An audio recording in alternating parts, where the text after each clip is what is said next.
Not too bad.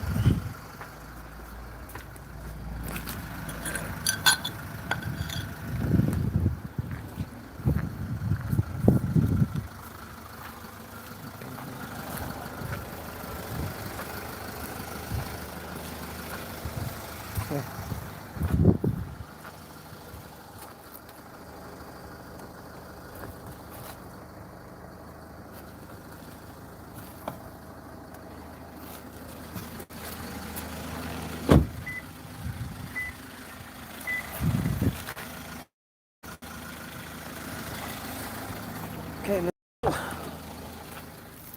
Thank you, Lord.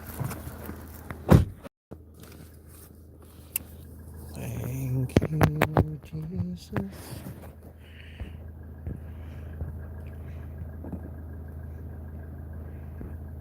Okay, let's go, let's go, let's go.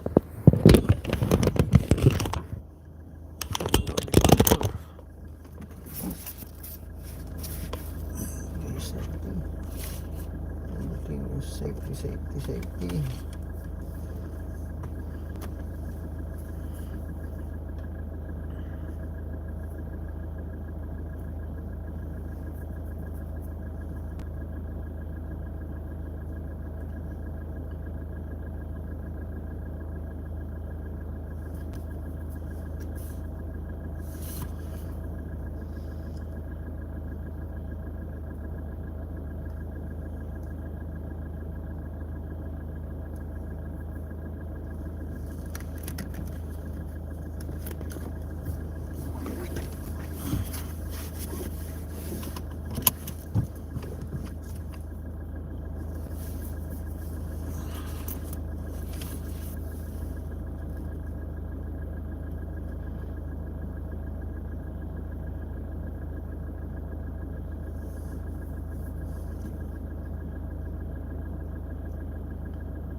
So, are you a smart booker or a silly booker? Smart bookers.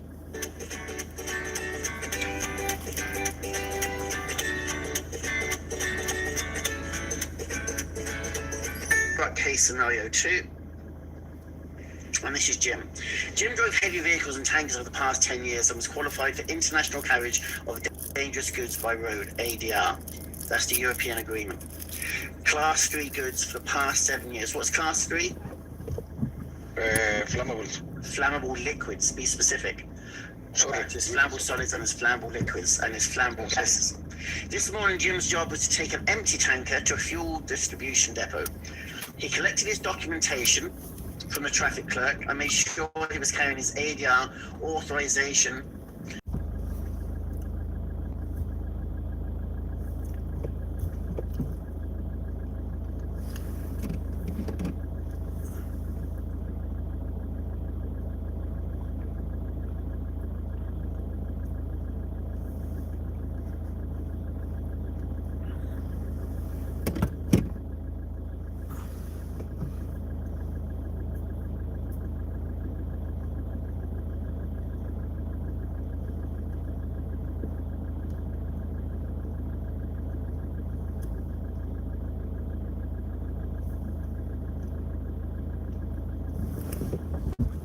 Taco card. What else? CPC card and driving license. Exactly. He downloaded the card only 5 days ago. How often do you need to download your Taco card? Yes. These are 28 days. Yes, no later than 28 days. His truck was fitted with a digital tachograph. When did they become standard? 2006. Yes, well done, 2006. Jim needed both documents today because of the type of work he was doing. After completing his vehicle checks and nil defect report form, do you know what that is, guys? In the morning when you do your walk around, you have a book. When you tick this is correct, this is correct, this is correct. And rather than tick all the dozens of different boxes, you can just tick the box at the bottom that says there was nil defects, there was no defects. And then you sign it. You take the top copy and give it to your transport manager and you keep the book on the vehicle. After completing his vehicle's checks and nil defect report form, Jim checked all the safety equipment to make sure it complied with ADR authorization. Safety equipment such as PPE or PCE, they call it now, personal protective equipment and clothing. So you might have goggles, gloves, you're going to have high vis, you're going to have maybe a drain seal. In case you have a leak, you can seal the drain, stop it going down into the drains. Obviously, you're going to have a triangle, you're going to have a first aid box. If you had toxic or poisonous stuff on the vehicle, you need an escape mask. And you need fire extinguishers. You need at least a 2 kilogram in the cab, and it's a 6 kg in the back, or 4 kg. Depends on the size of the truck, what combination of extinguishers you have. Okay, he drove to the fuel depot with an empty tanker. The tanker was a rigid 4-axle. What's the maximum weight on a 4-axle? It all depends on the suspension, but this Maximum air for any will give you your maximum weight of 32,000. 32,000, yes, 32 ton. Fitted with a single wheel to provide an extended tracking width. What's the maximum width of a truck? 2.2. Weight or 2.5. 2 point what? 2.55. Yes. 55, yeah. A maximum height of a truck? 4.65. Well done. 6.5. It had road-friendly suspension, a design gross vehicle weight of 32. So there we go. But we knew that already, didn't we? It was 3.7, so it's well under the maximum height, meters high, and had the most up-to-date tanker specifications and fuel compartments. What is the 28-year-old, guys? Do you know? 2080. 2080, yeah. Don't fill the lines in each. Left in each separate bit of the tank. Okay, if you have a non-baffled truck, okay, surge plates go along the length of the container to stop the liquid going forwards, surging forwards and backwards. You know when you accelerate and you hit the brakes? Yeah. And baffles go along the center, stopping it surging from left to right. Okay? Right. Yeah.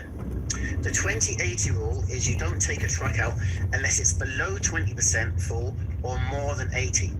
Right. It has to be below 20% or more than 80. The most dangerous weight of a truck is 50% because you have all that weight going left and right.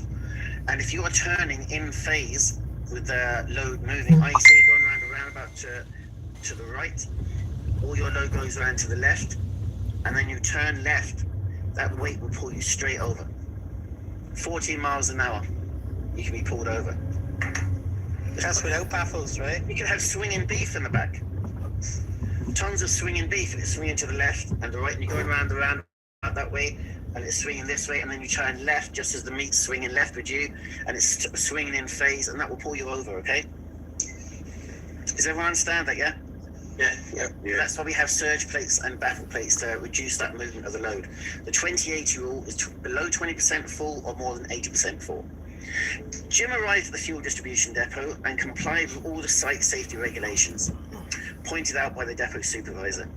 He noticed a familiar difference in how the truck handled with a full load of liquid. What increases when you have a full load? Drop The in distance. momentum. The what? Did you say momentum? Yeah. No, it's exactly the opposite of that, isn't it? When you go to stop, the momentum will increase, yeah. Yeah. But what increases initially? Weight. Inertia. Yes, inertia. There are only four forces you need to worry about: momentum, gravity, Gravity. inertia, and centrifugal. The CPC scenarios are the only forces you're going to worry about, okay? Especially, so Barbara, you notice how the truck handled with a full load of liquid, especially if you relax the foot brake when stopping. Today, Jim was to deliver a load of diesel to a large haulage yard. He had delivered to this yard before, so he was able to carefully plan his route. Okay, route plan is to a different class. But obviously you worry about bridges and roads and congestion and make sure you have enough fuel, and are you driving the right vehicle, and do you have the right product, and do you have the right paperwork for the vehicle and for you, and are you going international, which is passport and bail bonds and letters of attestation. But listen, that's a whole separate class, okay?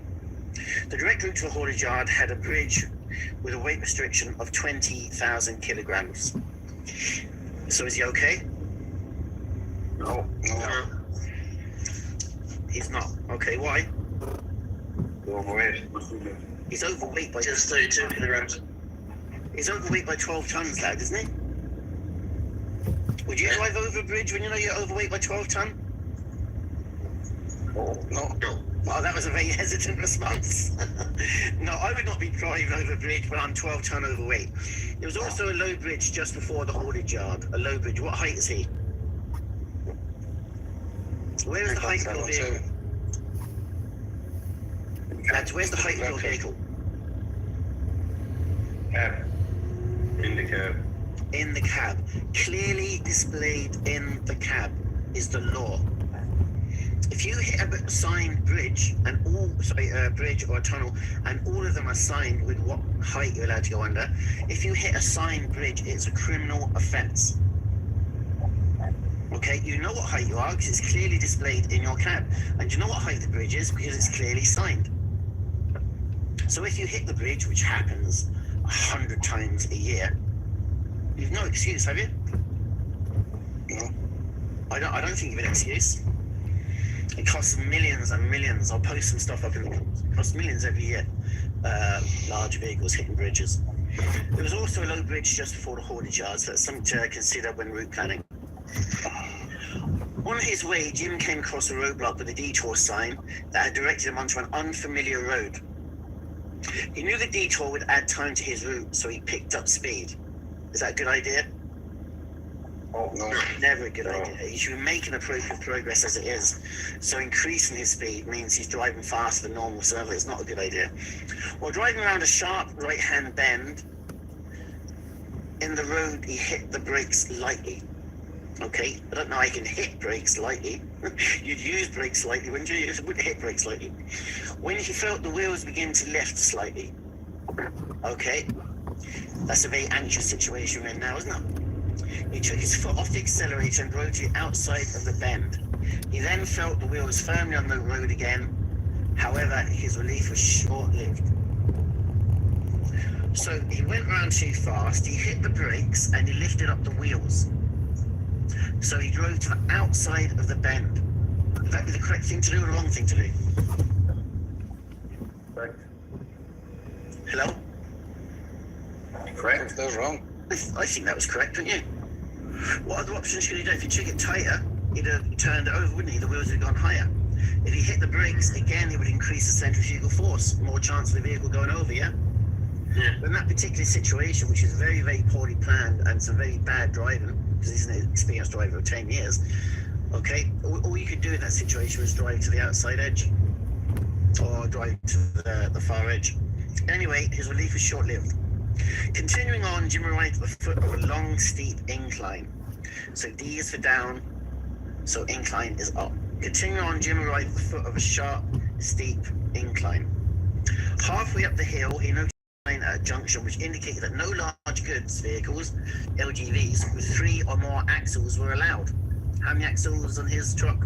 4. He knew the detour route would be the shortest way back to his planned route, so he decided to ignore the sign. Okay, that was just pure crazy, yeah? Soon enough, he joined up with his planned route. Alright, you would never ignore a sign like that. It'd have to be absolutely crazy.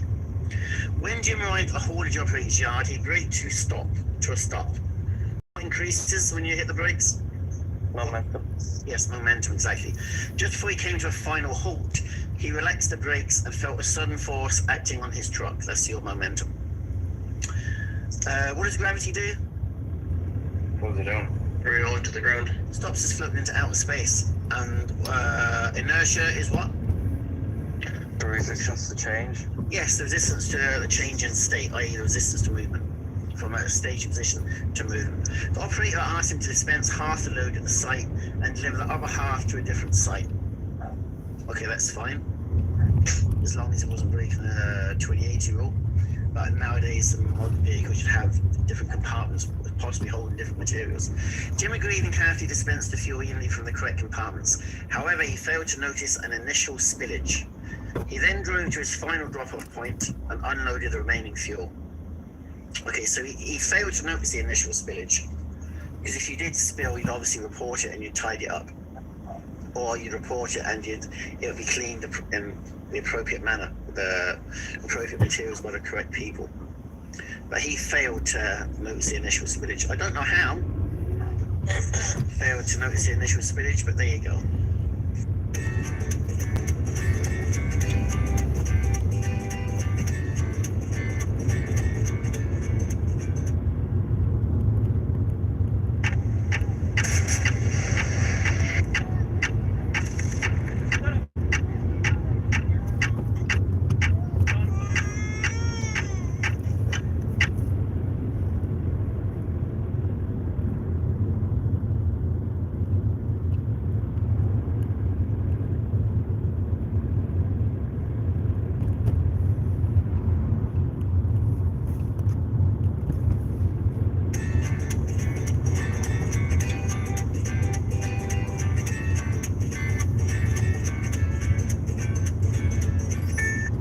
Okay, so you can have your taco, your license, your CPC, your passport, your bail bond, and a letter of attestation. That's just for you. He made sure that he had the proper license, consignment note, and other required documentation with him in his truck. He also remembered to double check the issue date of his National Road Haulage Operator's license, as he knew it would be expiring the following month. Okay, that's not good. You should apply for your new license at least 3 months early. Graham confirmed that all his papers were in order. He then went through each item on his system checklist and verified everything on the list was in working order. So I think we just know at a glance that that is not a comprehensive list, okay? But if a question comes up in your CPC, remember the scenario is always on the screen. So you can just go back. If it says, did Graham check his mirrors? You can go back and go, yes, he checked his mirrors. Or did he check his brakes? You can go back and go, yeah, he checked his brakes. Did he check his wipers? He did. Did he check his indicators? You can go, oh, our lights and indicators. You get the idea. If it asks you a question, you go back, it's not on this list, then you can just say, no, you didn't check it, okay? Some questions really are that easy. I think we can all agree that it's not a comprehensive list. Graham loaded the 22 pallets, or in your scenario, 16. Say 16, I'm going to change it to 16 then. I'll change it if I can. I'll change it to 16. Graham loaded the 16 euro pallets for delivery and double checked that the pallets had not shifted. Okay, he also checked that the lashings were in good condition. How will you secure a load? What might you use? What kind of restraints? Straps or just shout it out. Straps or chains or Load sheets. tarpaulins. What else? Yeah, there's some sort of bar that goes from one side to the truck. Yep, There's you can both put up. bars in, and you can put dunnage in to fill gaps, and you can put bars in to fill gaps. What else? How about you try something down? You've got, someone said straps, someone said lashings, and you've got ratchets, then you've got ropes, then you've got chains, then you've got tarpaulins. You put a net over a skip, wouldn't you? Yeah. You would put a chain across the skip, so I don't think it's going to hold rubbish in very well, do you? No. You put a tarpaulin over the sand, wouldn't you? I don't think a net is going to keep the sand very dry, do you? Would you throw a net over a tractor? No, you'd use chains. Would you throw heavy chains over a pallet? No, you'd probably use straps, I'm guessing. And you could use ropes. You wouldn't use ropes as much now, but you could use ropes as well. And yeah, the bars and stuff to fill gaps. And dunnage, anything used to fill gaps is dunnage, okay? Because when you look at the straps. Huh? Lashings are just straps, are they? Lashing is just another word for straps, yeah. It's just a general term. Lashings and ropes are just like general terms for restraints. And you load it tight to the bulkhead, evenly, heavier stuff to the bottom, no gaps. You don't overload the individual axles, you don't overload the DGBW, or the gross vehicle weight, or the mount, which is all the same thing. Okay, we're in good condition, attached to the proper anchorage points. Of course, you secure the ropes and strap it to the correct anchorage points. Even though you knew you'd be checking them again after a few kilometres, why did you be checking them again? Yeah, because you know yourself, stuff shifts. I'm just throwing in the canoe or something in the back of the wheel trailer because I'm going 10 miles on the road. You go 2 miles down and you get to check the trailer and it's as loose as anything. Okay, they just have a way of making it loose. So I don't use ropes, I use straps and ratchets anyway. One of the pallet's lashings had been shortened due to previous damage, so Graham attached it to a strap holding the cargo to a pallet. Had been shortened due to previous damage. Is everyone happy with that? No, I should have been sure. It was stretched so badly that it snapped. It was shortened. There wasn't only a little bit of stress there, but it broke. The whole thing was stretched so badly that one point of it actually broke and gave out. So that restraint, that lashing is completely compromised and should have gone straight into the bin, yeah? yeah. Finally covered the cargo with load sheets. I'm assuming they're the top ones. Attached the webbing straps and did a check of the sheeting and roping before chucking the loose rope next to a rear light under the sheet. Okay, that should have been secured correctly, yeah? When the straps, I was going to say some Graham strap hold the cargo to and finally covered the cargo sheets attached to webbing straps. Sheet and rope before. Okay, move on. Looks pretty good. Graham was on the road at 7 a.m. on Monday morning. By noon, he was hungry and stopped to eat a quick lunch. Everybody happy with that? No, they should have planned the route before when to stop. And why is that? What's a 5 hours? 5 hours. How long are you allowed to drive? Go on, then you must take a break of how long? 45. Which should be broken into 2 parts. The first part must be beast. 15. And the second part must be beast. 30. Exactly. He's driven for 5 hours, so now he's non-compliant with Tachograph legislation.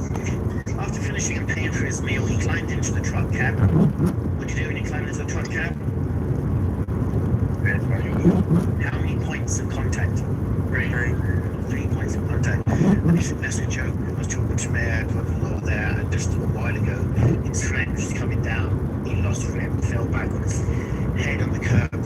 He's no longer with us. Because it's quite a fall. That's to be full the whole way. So you're getting older, you're not as quick as you were. That's quite a height to fall and smack your head off the curb, yeah?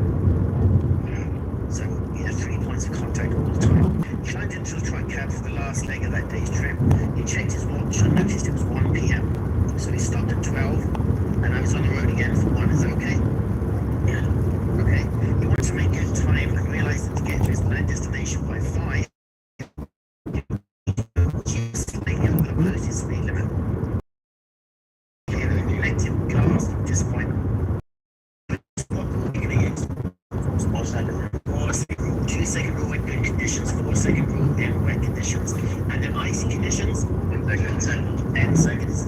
Keith, explain the 2 second rule for me. How would you use it?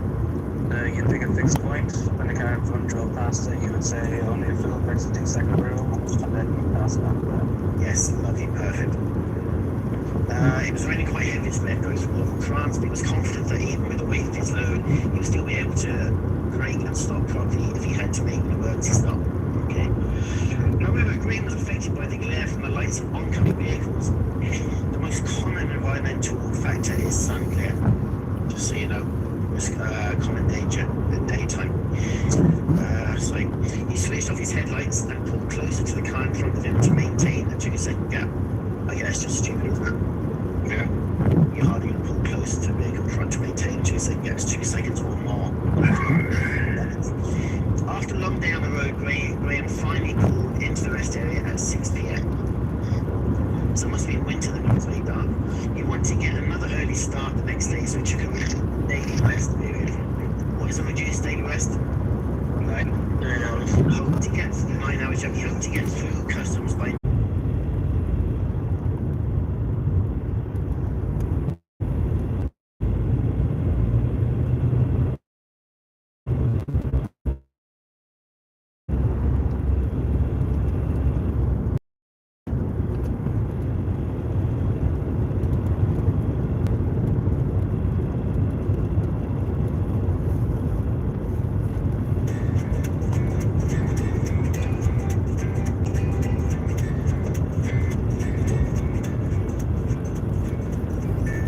case study 3, scenario 3. Graham was an owner-operator who lived in Dublin and typically hauled variety of goods and different stuff. On this trip, he planned to deliver pallets of various products. So Graham was an owner-operator, so what does he need to have? CPC and license operator. Yes, he needs an operator's license, and he needs a what? The CPC. Transport manager who's done the CPC exam, such as myself. On this trip, he planned to deliver pallets of various products. What size is a pallet? That's a Euro. Yes, a Euro pallet is 1 meter by 0.8, so 100 centimeters by 800 centimeters. The estimated road time for the journey would be 3 days. So he's going to need to spend his daily rest in the vehicle. Is that okay? Yeah, that's your guess. Yeah, well, it's not a weekly rest, so he doesn't have to reduce his daily rest. But what does he need in the vehicle? What's the French word? Yes, say your best French accent. Graham just leaving for his weekly rest of 45 hours, and they plan to head out early Monday morning. So that's all good. He wants to make good time so that he can eat dinner at a reasonable hour, enjoy a restful night's sleep, and get another early start on Tuesday. What's the minimum daily rest? 9. And you can reduce your daily rest how many times? 3 times a day. 3 times a week. Graham was driving a 3-axle truck, so what's the maximum weight of that? Laden weight? 26. Yes, with air-friendly suspension, the maximum laden weight of a 3-axle truck is 26 tons. Graham was driving a 3-axle truck with road-friendly suspension and designed gross vehicle weight DGBW of 24. Air suspension is 26. Obviously, his truck can only carry 24. Do you understand that? The maximum would be 26, but the truck he's driving is not designed for the 20. Not overloaded. How would you know the weight of your product? On product, it's vehicle fuel mode. Right. The the formula for the design gross vehicle weight is the load, the vehicle, and fuel. But how would you know the weight of the load? In the manifesto. The manifest shipping document. And if he was unsure, what could he do? Go to a weighbridge. Where would you find a weighbridge? Anywhere on Google Maps. Whoever say Google is correct. Well, where's the nearest one to you, Keith? There's one at the scrapyard, and there's one at the mill. Column? Scrapyards or the rubbish dump usually has a weighbridge, or like so you can just Google and go to a weighbridge. This was a real concern for Graham as he had broken this rule. Sorry, he checked the plate and calculated the weight to make sure his vehicle was not overloaded. This was a real concern for Graham as he had broken this rule on his last trip. Okay. To make matters worse, he was involved in a minor accident on that trip. Why should you not overload your vehicle?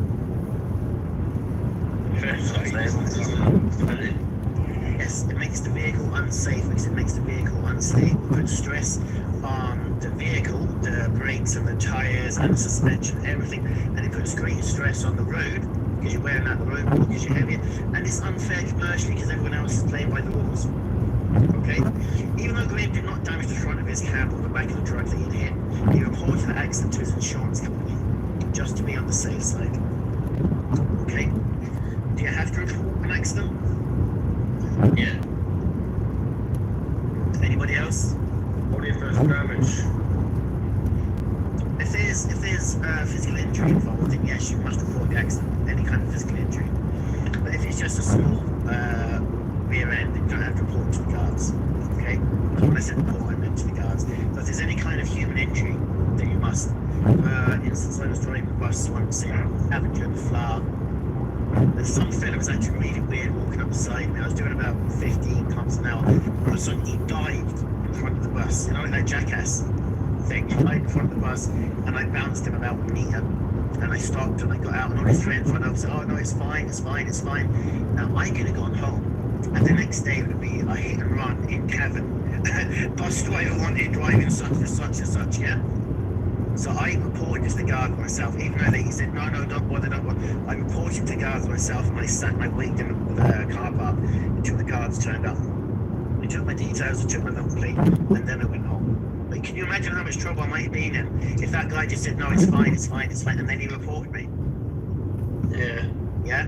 So any kind of physical injury, you must report it. If it's just a small dent or a bang, then you swap details and sort it out between yourselves. You don't have to report to the guards. Anyway, he reported for good measure. Graham's insurance agent then realised that during the trip, his load had exceeded the legal weight. He remembered the stress the situation caused him. He did not want to go through that worry again. Since Graham would be hauling to Spain, and his combined weight with the load would be about 24 tons, he checked all of his... If you go into Spain especially, what else should you have with you? Sorry? Passport. Bail bond, yes. You need your taco, you need your CPC, you need your passport, but you need a bail bond. A bail bond is an insurance policy.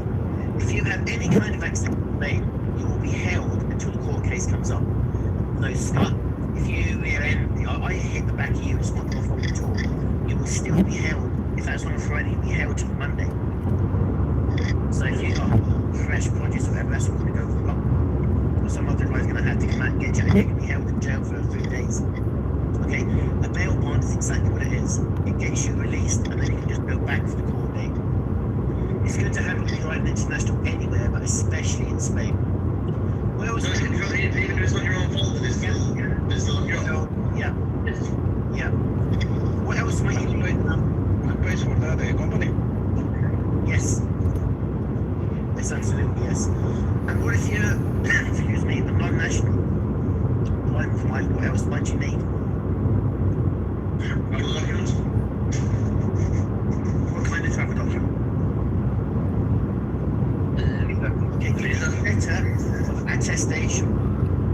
A letter of attestation testifies to something. Like I might write a letter of attestation for Keith saying he's always on time, or a letter of attestation for Colin saying he's a great worker and he knows this and that. Referring to driving, a letter of attestation says that a non-European member is legally allowed to drive from your state.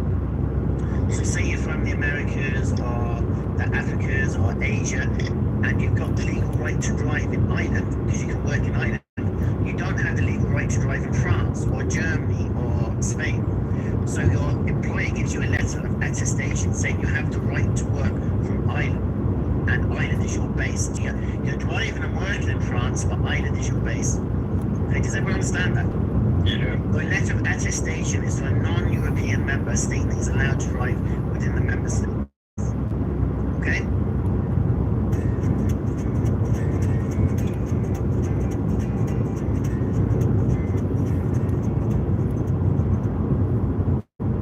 Why are implants so expensive in Ireland? For no good particular reason, actually. The raw material cost of titanium is quite low.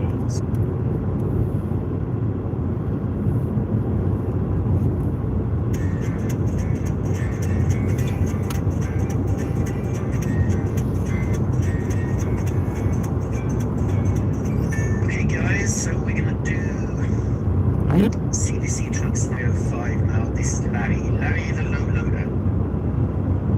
So here we go. Larry operated his own haulage business in Ireland. So what does that mean? What does he need? To own a truck, what do you need? Yes. And every operator needs a what? Transport manager.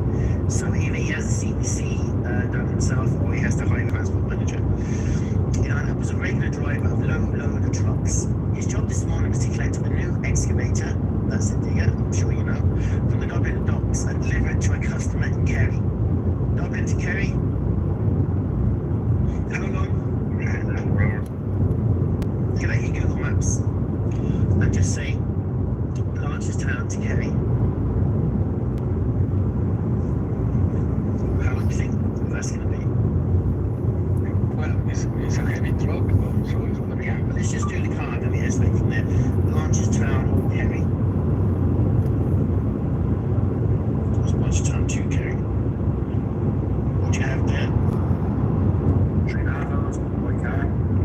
it's 3.5 hours by car. Your pretty much guarantee it's going to be 4 on a truck. You agree around 4 hours, yeah? Yeah. So just to be aware of it, get it in your head. When he arrived at work, he changed into his overalls and work boots with protective toe caps. He collected his bag from the locker. This contained Larry's high visibility wear, work gloves, pencil, pens, clipboard, camera, and first aid kit. What is he got a camera? Yeah. In the app says company phone. It doesn't mention the camera. Okay. That's one of the difference there. Company phone. What does it say? Company what? Company phone, yeah. Company. But I sent you the pictures. Are you saying phone? Company phone. Yeah. Alright, company phone and first aid kit. Now, when I hired a car in Spain, there was a camera in the glove compartment. Why? Huh? Have an accident. Exactly, yeah. And it's one of them throwaway disposable cameras that you like get at wedding tables and that. And the reason is, it's not legally applicable in Ireland. Okay, for traffic consideration. Okay, so consideration, although they're not legally binding if it goes to court, right? So if you get a hire car, they always have one of those throwaway cameras in the glove compartment. I suggest you go the same in yours, because pictures with a phone now, they're not legally valid. Okay, but that's all part of that report. So he has work gloves, pencil, pens, clipboard, and high vis, all recommendations by the RSA. You're not legally obliged to have them yet, but the recommendations, a torch, a high vis, and a pen and pad, RSA recommendations. First aid kit, is that recommendation or legally obliged? Recommendation obliged. Oh, you're legally obliged to have a first aid kit. What else? What else are you legally obliged to have? Extinguishers. Extinguishers and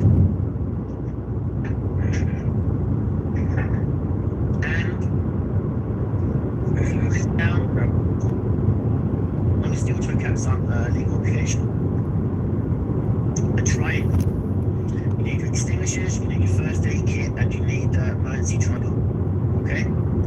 Larry then collects his documents and instructions for the journey from the clerk in the office. Larry checked the address and his road map. In planning his route, he considered the truck's height and weight. What's the maximum height of a truck? 65. And how many axles of his truck did it say? 4. 4. So what's the maximum weight of a 4-axle truck? 32. Yes, 32. Well done. And a 2-axle truck with road-friendly suspension. 26. And a 2-axle truck. 18. 18. And a 3-axle truck. 26. And a 4-axle is 32. And then more than that, it goes up to what's the maximum for 5 axles or more? 36, lovely. And physical restrictions. For this journey, we'd be driving a 1-year-old truck fitted with the original digital tachograph. When did digital tachographs become compulsory? 2006. After reading his documents, he realised that we'd be delivering a heavy wide excavator to a quarry. What's the maximum overhang on a truck? 300 men. Yes, that's 150 each side, not 300 each side, yeah? Yeah. Yeah, would you agree? Yeah. Good, then you'd be right. Larry found his vehicle in the depot. He noticed that it was a beaver tail low loader with 4, that meant to be axles. Yeah. 4 axles. He did his walk around check. What's the RSA recommended time? 10-15. Between 10 and 15 minutes, yeah. He did his walk around check and then completed his company nil defect. What's that? He didn't find any. Huh? He didn't find anything wrong with the truck. Off the book, you can go tick, tick, tick, tick, tick, tick, tick, tick, tick, tick. But if everything's fine, you can just tick the box at the bottom which says no defects, nil defects. Okay? You take off the top copy, that goes to the transport manager, and you keep the book on the truck. You can do it on mobile apps and things like that as well, but it's the same thing. He climbed up into his cab, and how many points of contact? 3 points of contact, and placed his clipboard inside the glove compartment and asked his helper, so he's got a friend, to get into the truck. They then carried out his cockpit drill. Shortly after moving off, he realised he had not turned off his mobile phone. Are you allowed to turn off your mobile phone while driving? No, you're not allowed to touch it. Okay guys, these are his walk-around checks. We're going to go into walk-around checks in more detail later on the course, and we'll be doing that hopefully with your driving instructor, the physical part of the course. But if you get a question about did Larry check the blah blah blah, this scenario will be on the screen the whole time during the test. You can actually just go back and go, oh no, oh he did check his tyres, this is fine. Yeah? Will we on chopped wheels in the cockpit drill? Yeah, exactly. Exactly. But if you get a question and the CPC, Once again, it's different. The app on that check. okay, you point out these lanes, you highlight these differences to me later, and I'll go and I'll change. Yeah, you're right. Yeah. I sent you the pictures. When Larry arrived at the docks, he opened the door fully and facing the cab, climbed down using the steps and grabbed an handle, flashed 3 points of contact. He then contacted the freight manager, who located the excavator. The manager told him to put on his safety jacket and then load his truck. Larry did as he was asked. The excavator started easily and Larry drove it slowly onto the truck. Everyone happy with that? Why not? Jump into a huge 18, 20, 30 ton excavator and drive it onto your truck. You're lunatics. So you need a ticket for that one, so I need to put that on for you. Once in position, he parked the excavator safely and lowered the machine bucket onto the floor of the truck. Okay. He has to use the outriggers on the truck when loading the machine, as the excavator was a little wider than the floor of the truck. Okay, that's for stability. Larry then attached restraints. What kind of restraints are there? Trying to open this shit so I can see it in his face.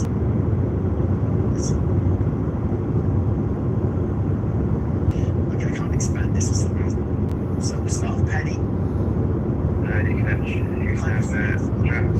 Straps, Joe, Jose. James, Liam. Lex. Yeah, Scott. Bars, yeah. So you can get ropes, you can get straps, you can get nets, you can get tarpaulins, you can get ratchets, netting. So to secure a load of sand, you're not going to use chains, are you? You're going to use tarpaulins so we get wet and blown away, yeah? If you're just picking up a skip and you don't want the paper and stuff blown away, you probably use netting. If you're lifting pallets and stuff, you use straps and ratchets. You wouldn't use ropes so much. What would you use to secure a 20, 30 ton excavator? Chains. Heavy duty chains, yeah. Larry did as he was asked. The excavator started easily. Larry drove it slowly up to the truck. Once in position, he parked the excavator safely and lowered the machine bucket of the truck. He has to use the outriggers on the truck and load the machine, as the excavator was a little wider than the floor of the truck. So remember there are 300 maximum overhang. Larry then attached strings, which hopefully are chains.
see scenario 5, and this is test 2. Harsh braking at the corners increases which force? Harsh braking on a corner increases which force? Momentum and gravity as well, of course, but centrifugal will increase sharply. Larry's load. Was an excavator a container, animals, or a tank? Can people with animals stop traffic? Yes, only with horses. No, only with sheep.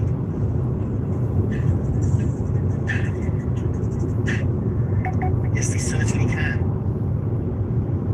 Animals being livestock, being sheep, or... Yeah, but hold on, I thought the difference was one's called livestock and the other one's called animals, and you don't stop for animals. No, I think you just made that up in your own head, Damo. No.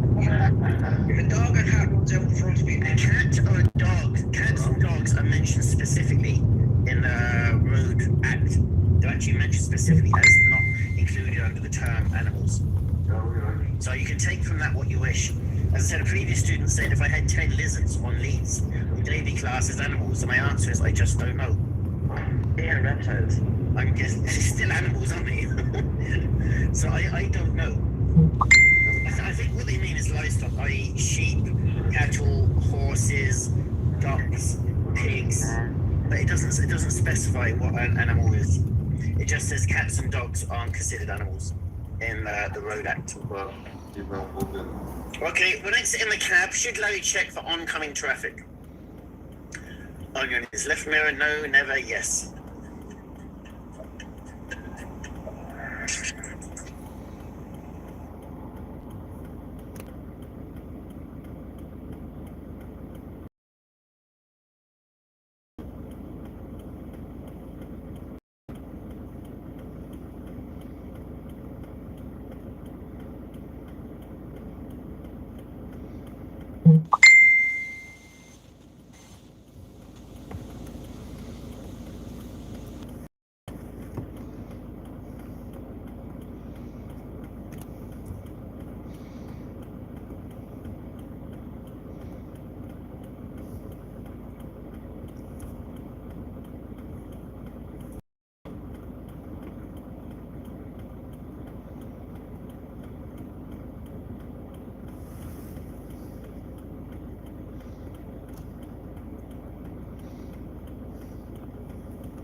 Always check your mirrors getting out of the cab.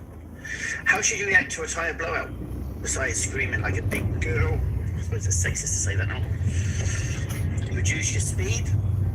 Jump out of the car quickly. Accelerate and hold the steering wheel firmly.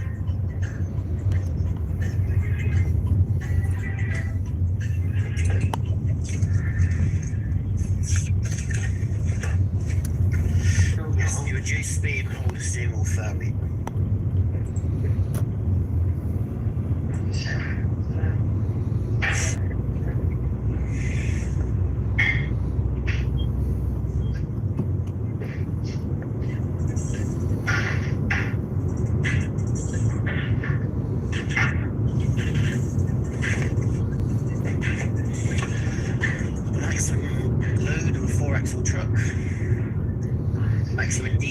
Maximum design gross vehicle weight, GVW. Idel back in the lead.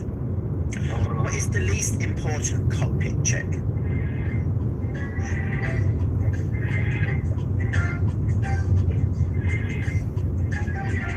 There's only one thing there that is useful but not essential. Yes, you need the seat and the tachograph and your speedometer. A radio is an extra, isn't it?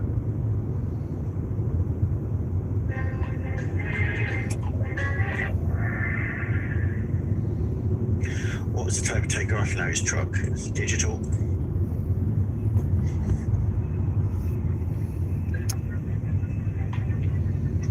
What business did Larry operate? Landscape, haulage business, truck rental, or roadworks?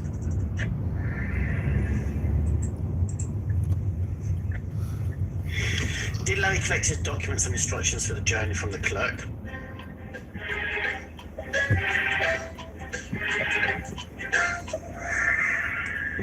Yes, he did. Again, the scenario will be on the screen the whole time. You could have just read that. Was Larry a domestic driver? In England, in the EU, no or yes? Larry got France. He didn't go to France, he just drove an island. Peter went to France. Oh, Hold on, I thought I said in the scenario that he's doing international journeys as well. Did it? I think so. Yeah. No. That's the one. Someone check that. It's the last Scenario 4, I think, so 4. right. Keep on. Hey, Brad. Hang on, you have to check that now. We have a dispute. I don't think it does. There's no dispute. And it's CPC 5, yeah? Yeah. Test 2. Okay. Layer 3 is haulage but in Ireland. Right. So it's right there on the first line. Well, then I just got mixed up with 4 and 5. And we're back.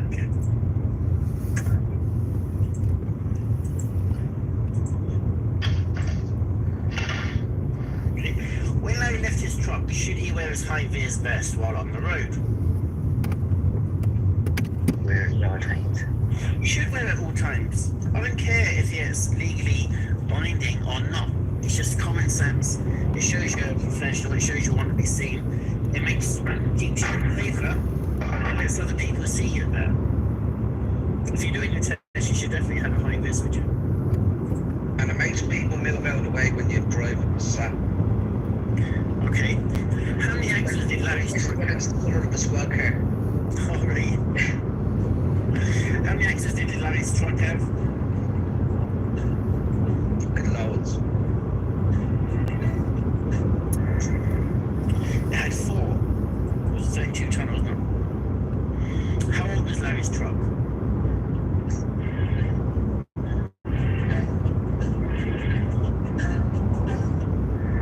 It was new. It was only a year old, guys. Again, that scenario will be on the screen the whole time.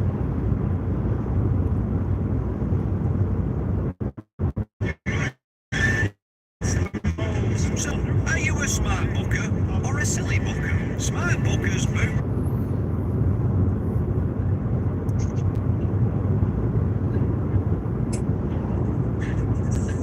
Did that question come up?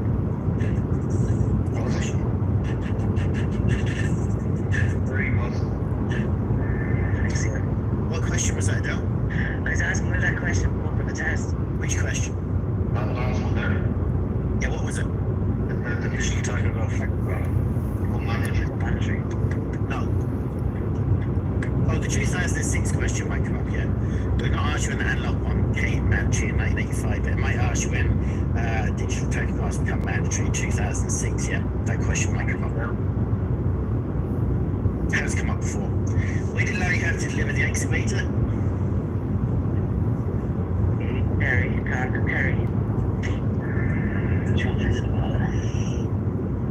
Larry's route was along the M50, M3, M5, and N7.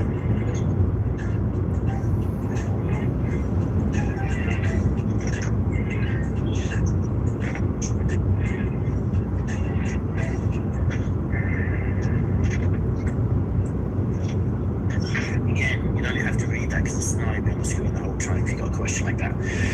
How would you correctly leave the cabin of the truck?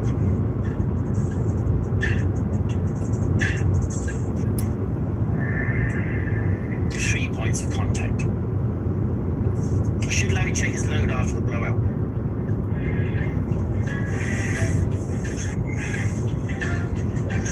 Look at that picture. It's not even a support for a crossways, look. And they stuck that on top of another pallet. And there's no, what do you use to fill that gap? Knowledge, yes. Or another pallet. That is just, whoever done that, I don't know. Still working for me, they were looking for a new job. Anyway, should Larry check his load after a blowout? Yes, because that lorry would have gone all over the place. It was certainly wrapped very badly. Who can stop traffic? A biker, a flag man, a cyclist, or a plumber?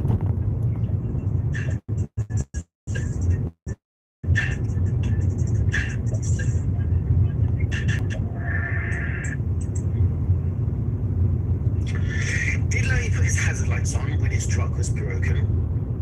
Yes, after he couldn't stop the traffic. Yes, after he stopped on a hard shoulder. No. Yes, after he stopped the traffic. Yes, after he couldn't stop the traffic, he hopped back in, remember? And then he put the lights on. Yeah? But initially, yes. Yes. So that's what it is. Yes. After he couldn't stop the traffic. Should Larry have displayed his warning triangle along the motorway?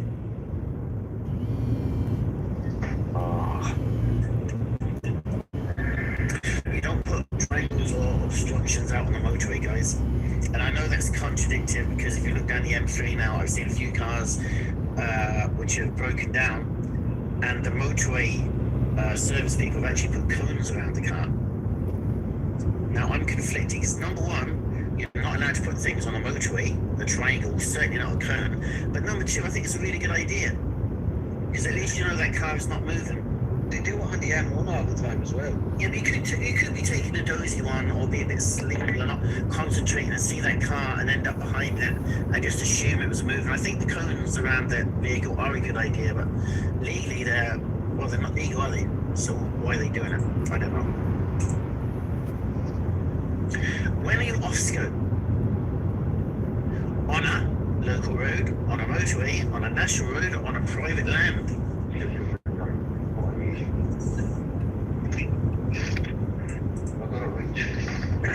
Private land, you're off scope. That's worse. Who did Larry collect his documents from in the office?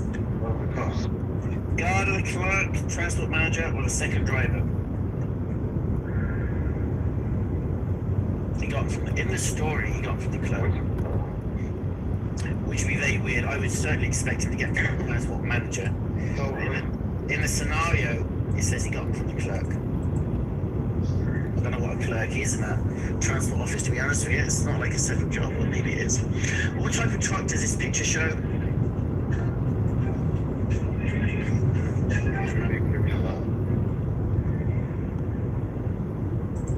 It's a low loader, of course.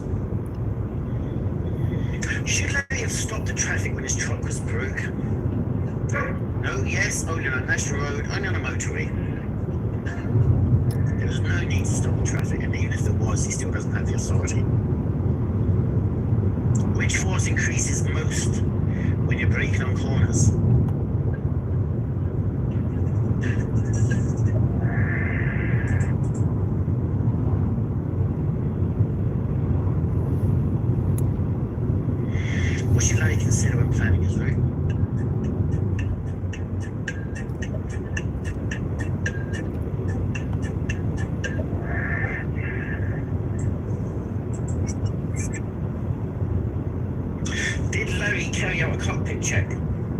yes in the depot, yes at the end of the day, no, you didn't need to check.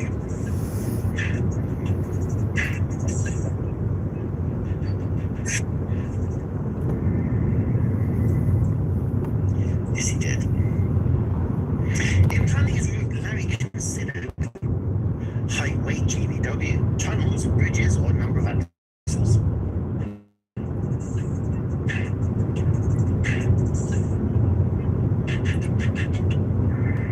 Height, weight, and GVW is in the scenario.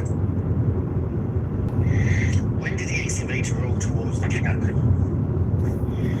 When Larry is loaded in the docks at the depot, when Larry uses brakes to avoid hitting a sheep. It never happened.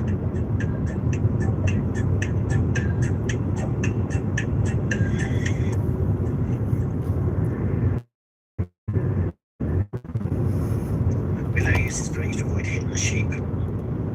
Again, the scenario will be on the screen the whole time. You can just read back through that and get the correct answer. Yeah, force that. I don't remember that sheep. No. Yeah, there was sheep. Yeah, he hit the brakes and the excavator rolled forward, and then he put more chains in. Remember, he tied it up. He attached extra strings to secure the excavator after it rolled forward. I just told you the answer to that one. Yes, no, you shouldn't do that. No, because there was no sheep.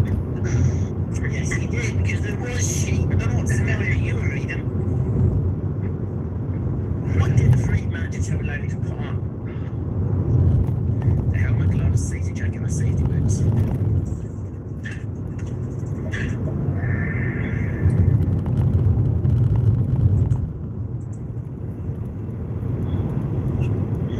When Larry arrived at the docks, who did he contact?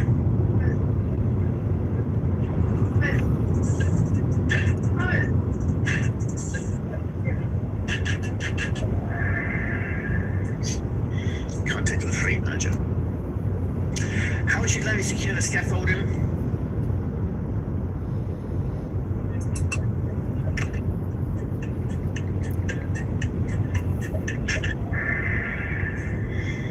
Yes, with chains, the scaffolding, isn't it? You wouldn't use netting or ropes. You certainly wouldn't leave them loose.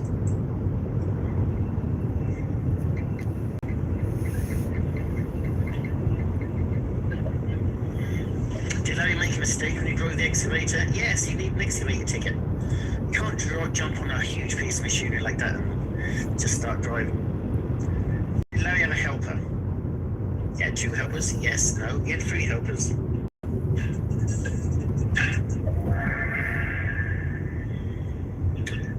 Yes. And what's this one? Oh, yeah. The answer is yes. Why did so many get it wrong?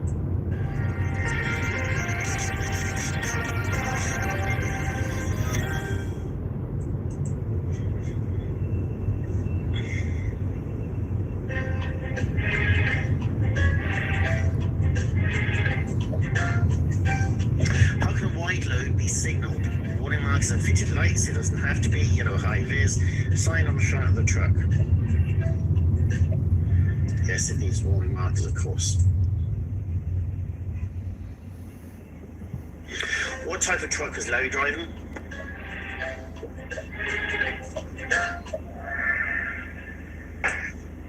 Beaver tow low loader. How fast can Larry drive on a national road?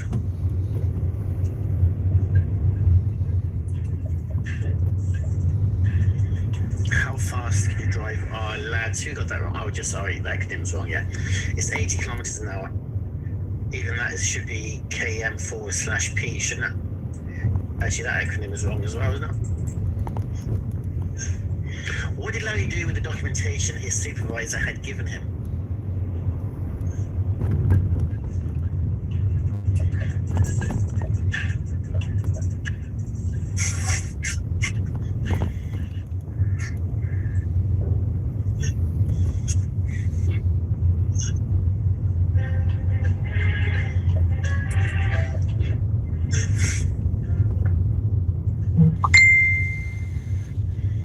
Larry filled out his morning walk around form, nil defect, of course, there was no problems. From where did Larry have to collect the excavator? Again, you could just read back through the scenario, you don't have to memorize this. Last question. Did Larry use the 3-point of contact rule every time he entered and left the cabin?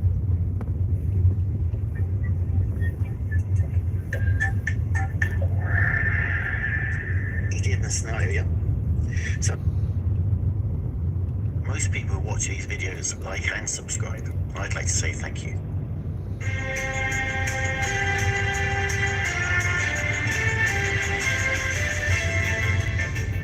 Most people who watch these videos like and subscribe. I'd like to say thank you.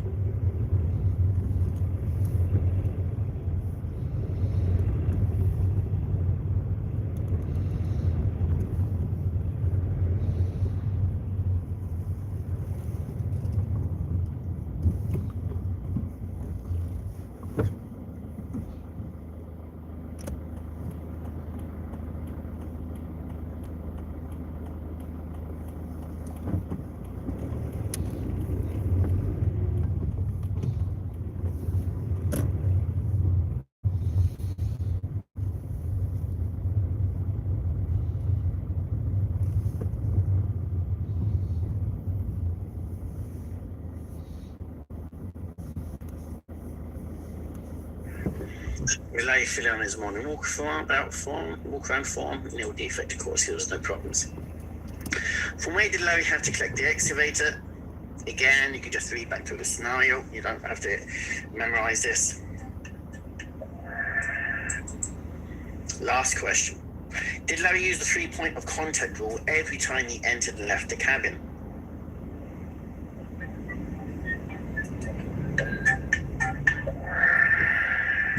He did in the scenario, yeah. So, most people who watch these videos like and subscribe. I'd like to say thank you.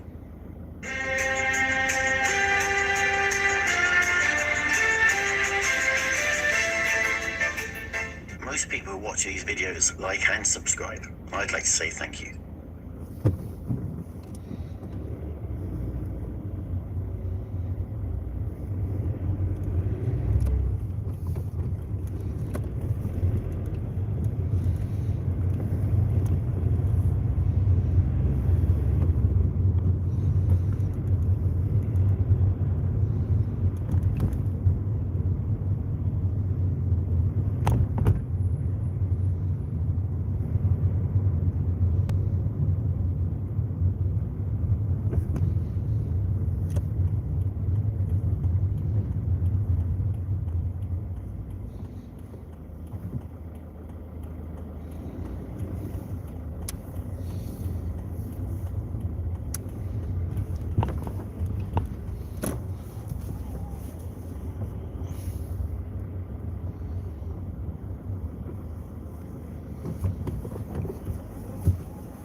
Hello, Mark. Did I disturb you?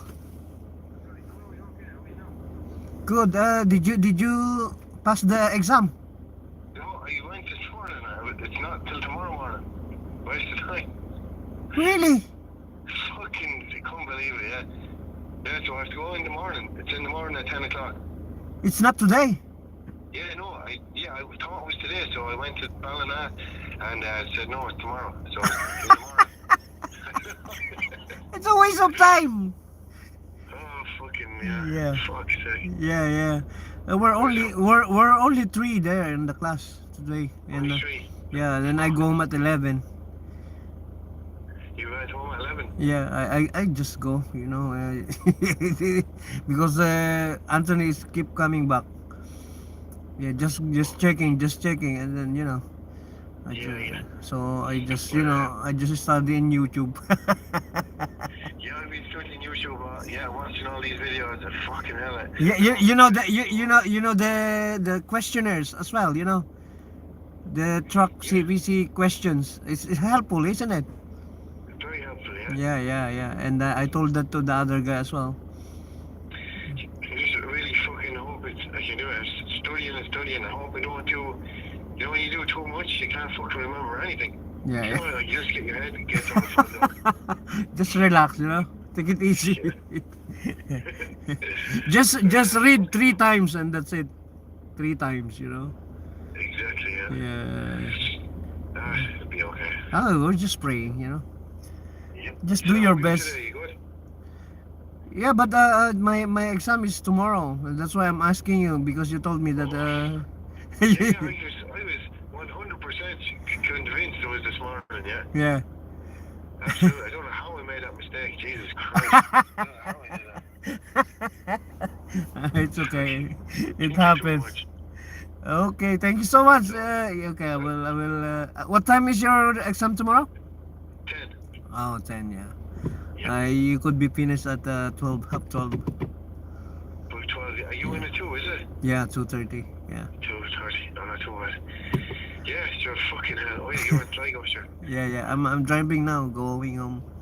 You know. Alright. I'll let you off. Yeah. Right, be good, right? Talk to you tomorrow. Alright.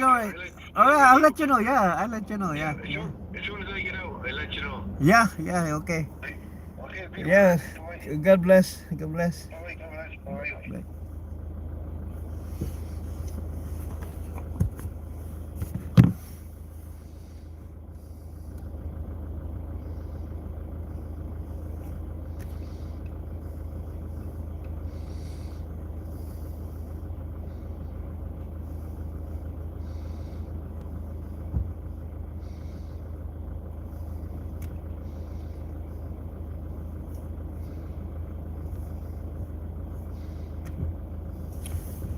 Five reasons why your back needs this. 1.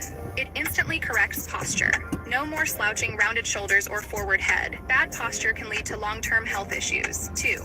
It relieves back, shoulder, and neck pain. It gently pulls the shoulders back, aligning the spine, back, and neck to its natural position. When the muscles start to learn this posture, you'll no longer need the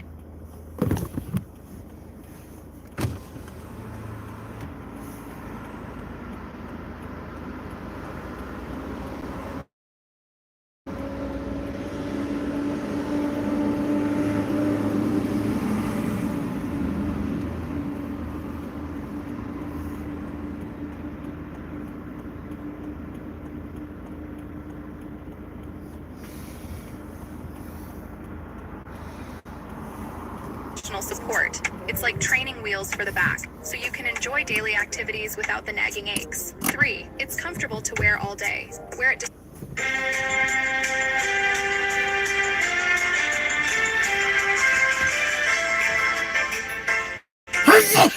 So this is Truck General 4.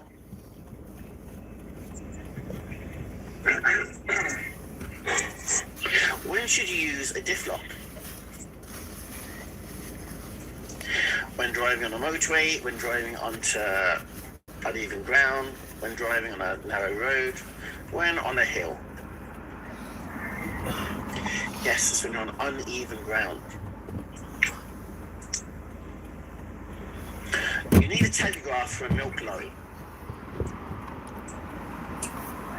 This is false. You don't need a tachograph for a milk truck.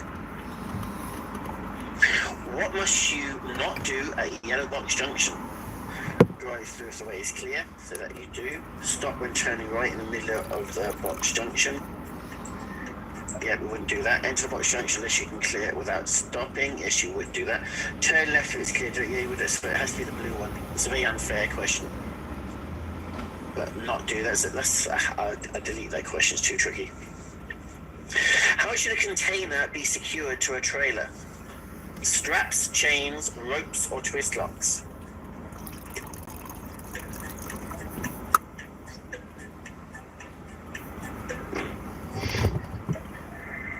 Yes, it's twist locks. Which goods vehicles must have speed limiter fitted?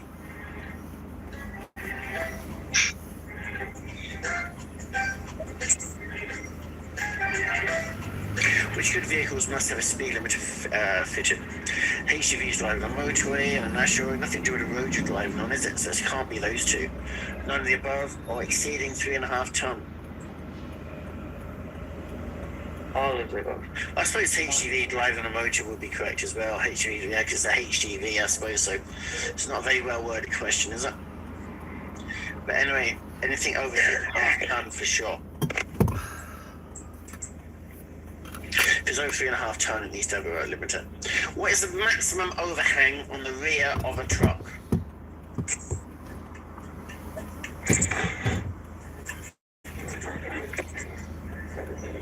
Yes, 3 meters is the maximum rear overhang.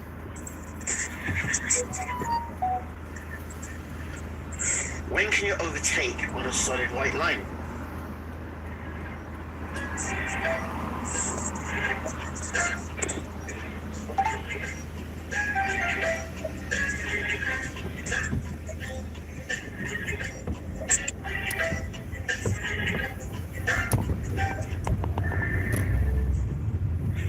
If there's no obstruction, in emergency, if there's no obstruction, yeah.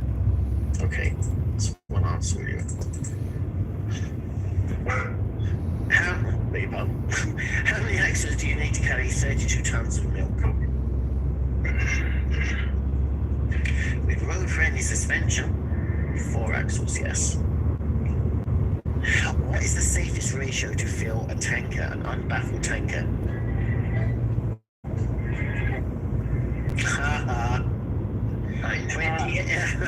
20/80 is the rule, isn't it? Less than 20 and more than 80. But what is the safest ratio? 10 full would be safer than 20%, wouldn't it? 20% full would be safer than 80, wouldn't it? That was a bit of a trick question. 20/80 is definitely is the, but 10/90 would actually be safer than 20/80. At least I can still laugh about it. 70-week period. What are the allowed working hours? What's your average working week? Is what we're saying. Are they complicated, right?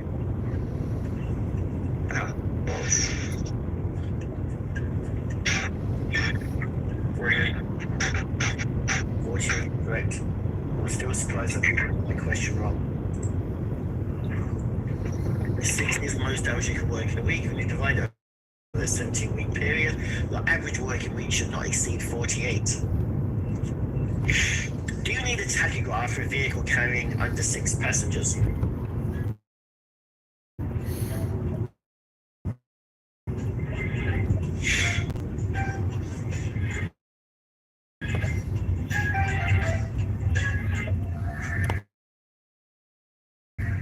No.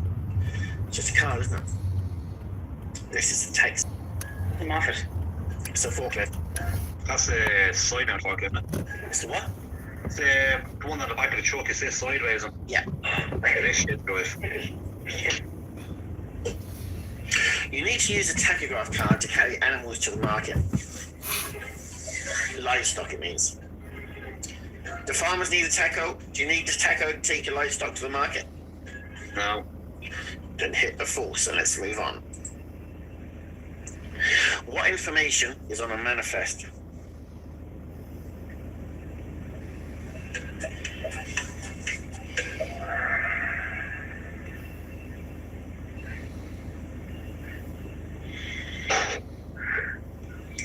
Load, weight, details, and destination. Meal is just another name for our manifest. That wasn't the question.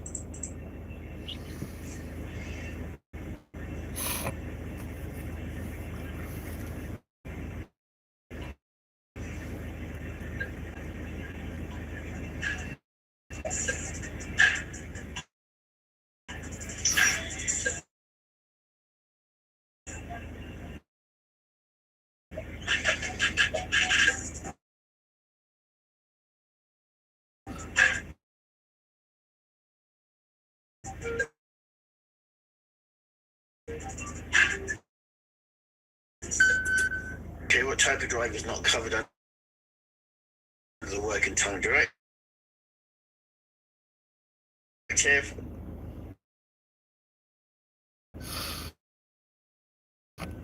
Or self-employed drive? Okay, that's not going to come up. How many axles do you need to carry?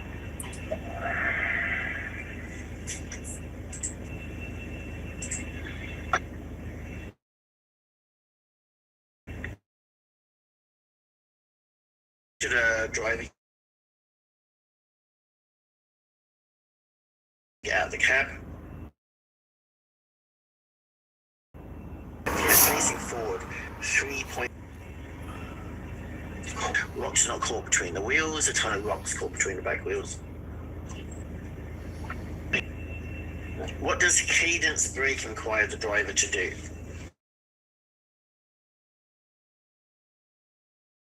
Brake, and just before you come to that hard stop, you take your foot off the brake so you can stop nice and gentle.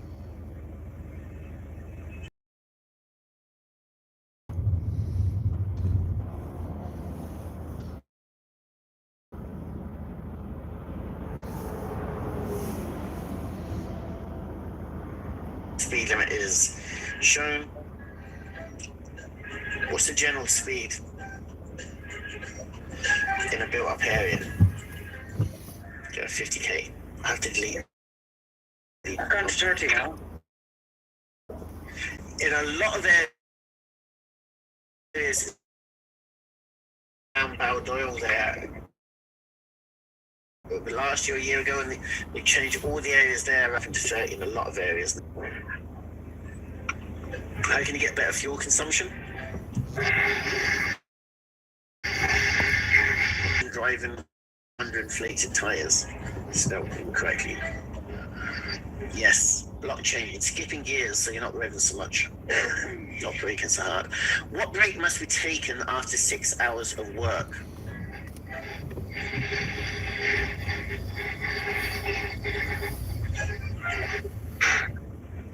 After 6 hours of work, you must take a 15-minute break.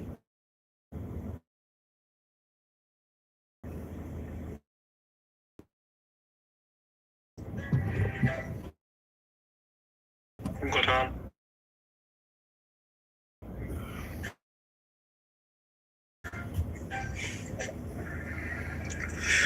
I don't even know if 911 works, does it? Yeah, the NYPD down here. 911. 911 in case you get told off by a policeman. What does the driver need to deliver a load of Class 3 to Spain? License ADR card, passport, letter of attestation, bail bond, national license, a visa card, supplementary operator's license, so it's not that one. Manifest only makes no sense. A letter from Leon. Yeah, that will cover you all across Europe. When is the best time to apply the service brake? Turning, bend, straight, or black ice? The T is missing off the word straight.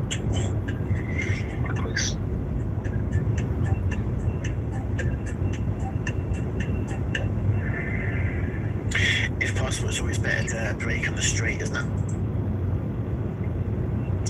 What is the maximum speed for a truck on a motorway?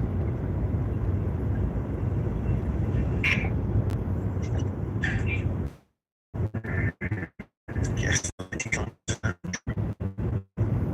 Can you adjust your steering wheel while driving?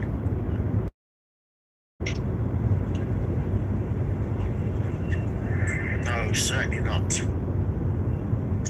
What is the retarder used for?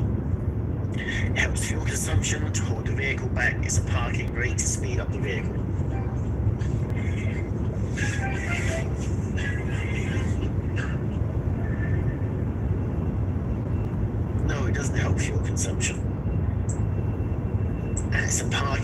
two very strange answers. I don't know why you'd select them. The retarder and the endurance brake are the same thing.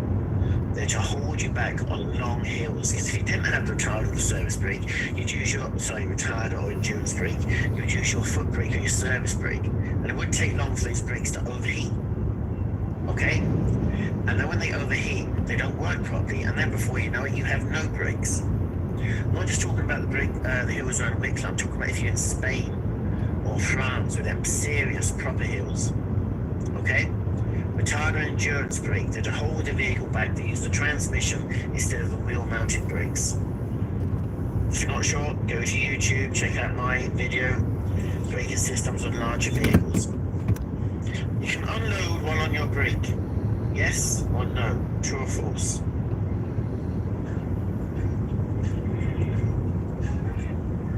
If you're unloading, you wouldn't be on a brake, would you? You'd be doing other work.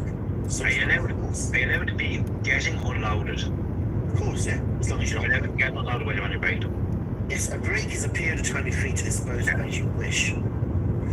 What should you do in the event of a front wheel blowout? Slow down, pull over, accelerate, put the handbrake on, or brake heavy. You slow down and pull over, but now I told you before there's a new school of thought now which thinks it's safer to actually accelerate a little bit to get those under wheels kicking in and getting a grip. We can discuss that at a later date. Most people who watch these videos like and subscribe. I'd like to say thank you.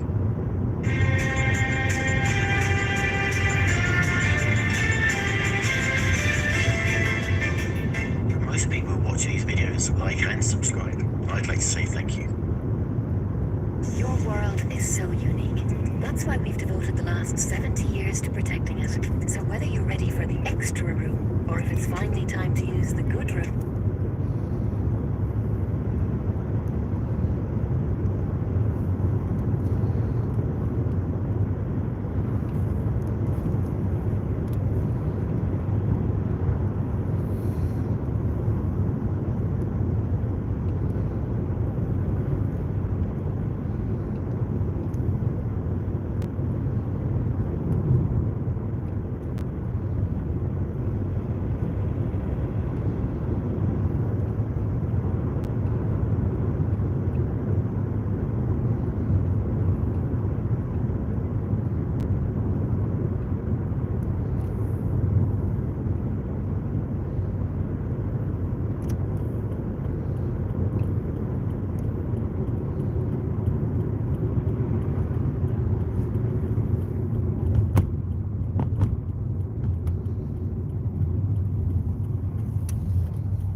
What is the maximum permitted speed of a truck?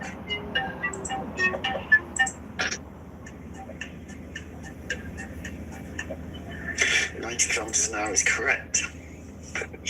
What is the UN number for petrol? There's a few ADR questions in this one, but you should know the UN number for petrol.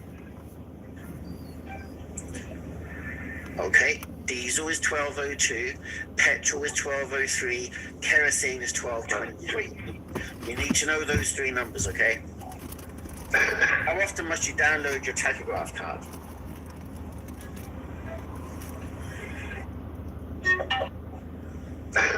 often must you download your tachograph card?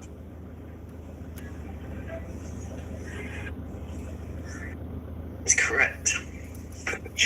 What is the UN number for petrol? There's a few ADR questions in this one, but you should know the UN number for petrol. Okay, diesel is 1202, petrol is 1203, kerosene is 1223. You need to know those three numbers, okay? How often must you download your tachograph card?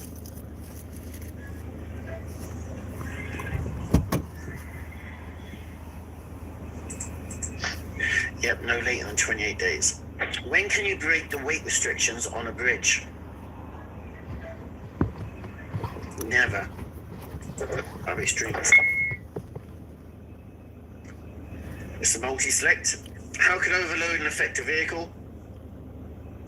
The vehicle's stability can be affected. It has no effect. It's unsafe or uses more fuel. There's three correct answers there, isn't there? Yeah. What is the UN number for kerosene?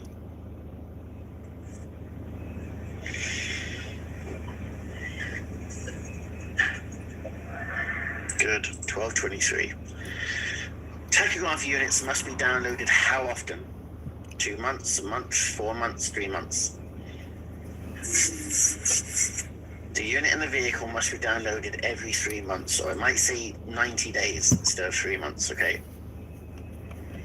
When is it legal to park on a footpath? On a clearway? Yes, of course it's not legal. What is the filling ratio for a non-baffled truck?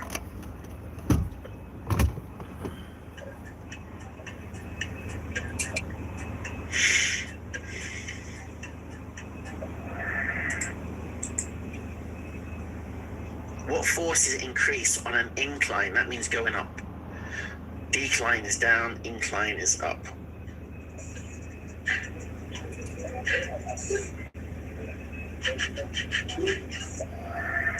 Yes, it is going downhill, momentum increases.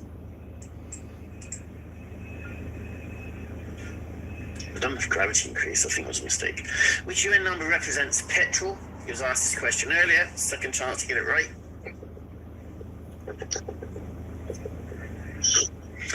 1202 for diesel, 1203 for petrol, 1223 for kerosene. Kerosene is your heating oil. It's also what it's used for planes. Maximum height of a truck.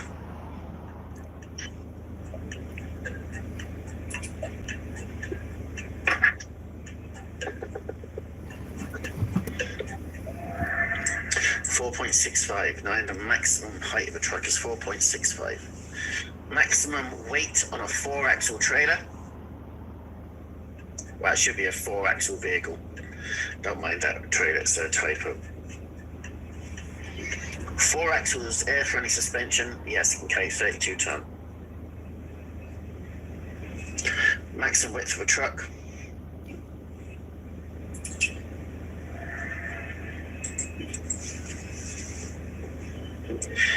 What is the minimum tire depth?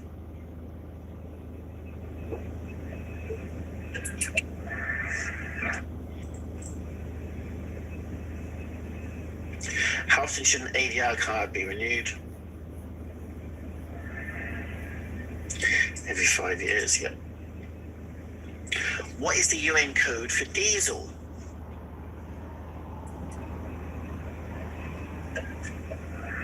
Excellent, well done. What is the load weight on a 2-axle truck? Air-friendly suspension, what's the maximum load on a 2-axle truck? 18 tons, correct. You can drive your truck off scope on a private farm, true or false? Yes, it's true, it's private land. What does a tachograph measure? Height of bridges, I think it's supposed to be health and well-being, speed, safety of vehicles. Yes, it measures speed. And time. What is not part of ADR PPE?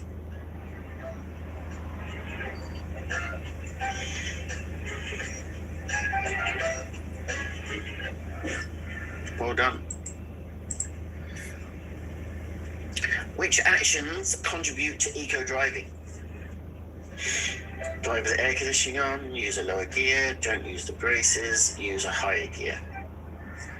Yep, the higher the gear, lower the revs. What is the maximum weight of a load on a 3-axle truck?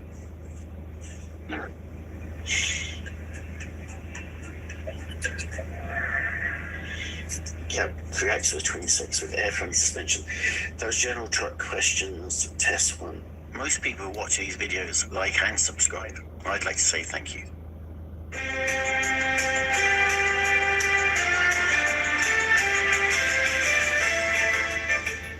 Most people who watch these videos like and subscribe. I'd like to say thank you. Dear Mahjong lovers, if you're experiencing memory loss and sleep loss, I recommend you play Mahjong.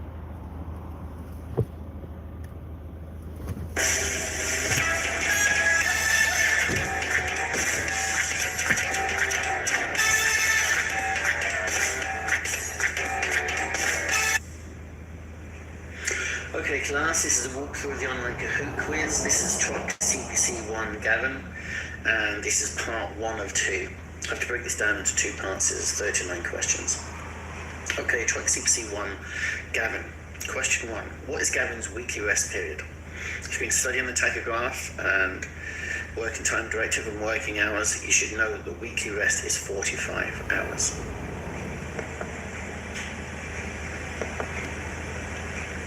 Question 2. What is Gavin's daily rest period? Again, you should just know straight away that's 11 hours. If you don't, then eliminate what you know it isn't, and hopefully that will reduce your chance, improve the chance of getting the question correct. How long can Gavin drive before taking a break? He can drive 4.5 hours.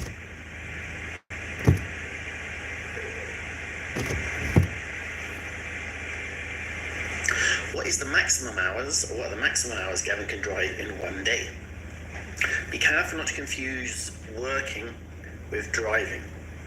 The working time directive and tachograph legislation, your driving hours are completely separate. You can drive for 9 hours, which makes twice in any 1 week. So the most you can drive is 10 hours, where the most you can work is 15. That's why I say be careful when you're reading the question. The most you can drive is 10, the most you can work is 15. Can Gavin take his daily rest in his vehicle? Yes, he can. It has to have sleeping facilities. You can't sleep on the seats. And we word it a bunk or couchette. Can Gavin take his weekly rest in his vehicle? Weekly rest of 45 hours? No. But you can take your weekly rest of 24 hours. So you can take a reduced 24-hour rest if the vehicle has the sleeping facilities.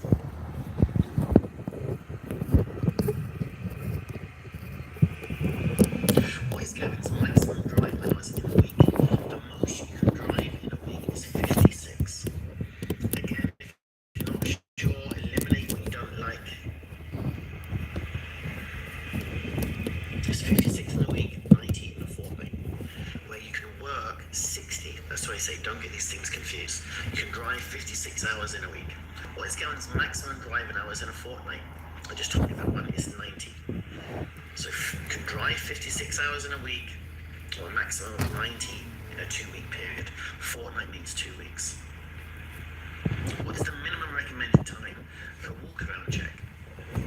There's a legal requirement to do a walk-around check once within every 24-hour period. That's the law. But there's no set time limit. But the recommended time from the RSA is 15 to 20 minutes. That's a recommended time. What is the most hours, or what are the most hours you can work in a week? Work.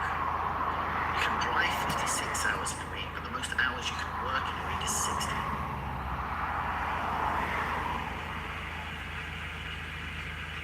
What is the average working week over a 17-week period?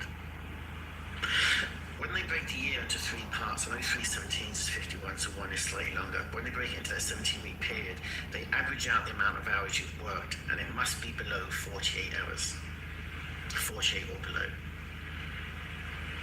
And yes, you can work a maximum of 50 hours in a week, but then you'd have to work less maybe the following week or week after that, so it averages out at 48. What is the maximum hours worked on a night shift? The most you can work on a night shift is 10 hours.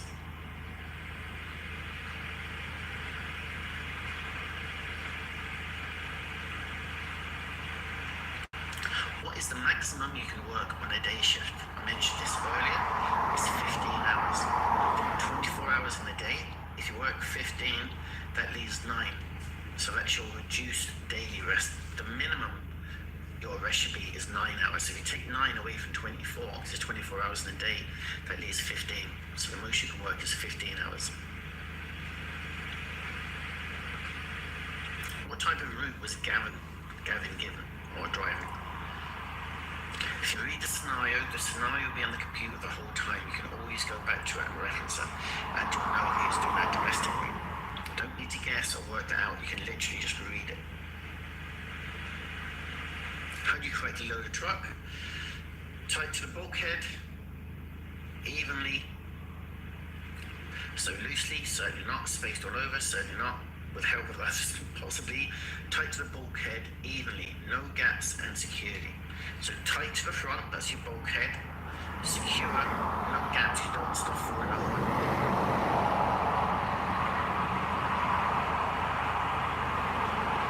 Where do you find gross vehicle weight on a truck? You find the gross vehicle weight on the plate, telling you exactly how much it's allowed to carry. So it's on the vehicle plate. On the truck bonnet, certainly not. Under the truck, nope. In the boot, no. It'll be on the vehicle plate, which is normally located on the steps.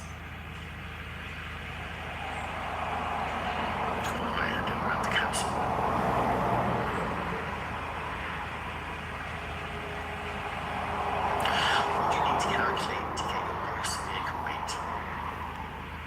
Fuel load and GVW plate. Vehicle load, fuel, tyre fuel, vehicle load, and passengers. Well, passengers are part of your load if you use a passenger vehicle. Tyres, no, that would be part of the vehicle. GVW plate doesn't make sense. It's your vehicle plus the load, that's you, anything you bring onto it, your toolkit, your uniform, anything you bring onto the vehicle which is not the vehicle is part of your load, and the fuel. So your GVW or DGVW is vehicle, load and fuel. Gross vehicle weight, DGVW is design gross vehicle weight. And maximum allowable mass. When should you insert the tachograph card into the vehicle? Before you do the walk-around check? Most certainly. When you finish your shift, it'll be too late then. At the end of the working week, definitely too late then, and you need one for each day. After the walk-around check, you might be caught between these two. The answer is before the walk-around check, because you need to record on your tachograph card that you spent your 15 minutes doing the walk-around check. Put your card in, return it to other work when you do the walk-around. Otherwise, if you stop at the guard and then check your card, they'll ask you to do the walk-around, they'll say, I can't see it here, so you jump straight to the vehicle and drove off. When should you drive without a valid CVRT? Always, sometimes, if you press Sergeant J, never. The answer to that is never. It's a commercial vehicle road test, roadworthiness test. If you don't have a CVRT, then your vehicle is not roadworthy, so it shouldn't be on the road, it's dangerous in fact. What should you plan for a long route? Or what should you plan for on a long route?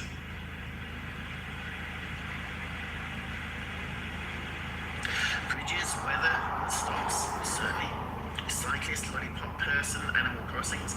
I'm not sure how you can plan for cyclists and animal crossings. That just means you're part of your good driving behaviour.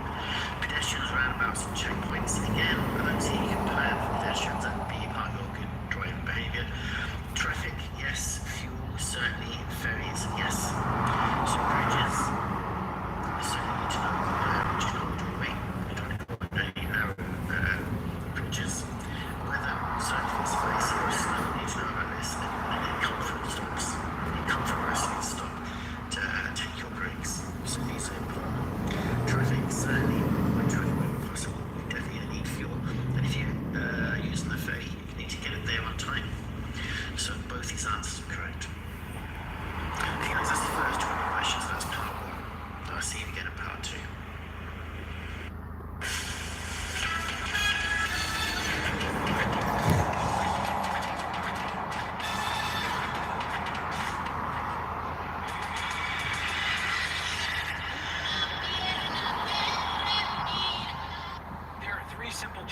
tell all of my arthritis patients to make. Number 1, you have to start drinking more water. You wouldn't believe how dehydrated most people are. Number 2, you need to make a decision to take matters into your own hands. That's not to say you should go against your current doctors, but you don't have to settle for a cabinet full of pills. This is as good as it's going to get. Number 3, I tell them to raid their own refrigerator. Even people that think they eat healthy over.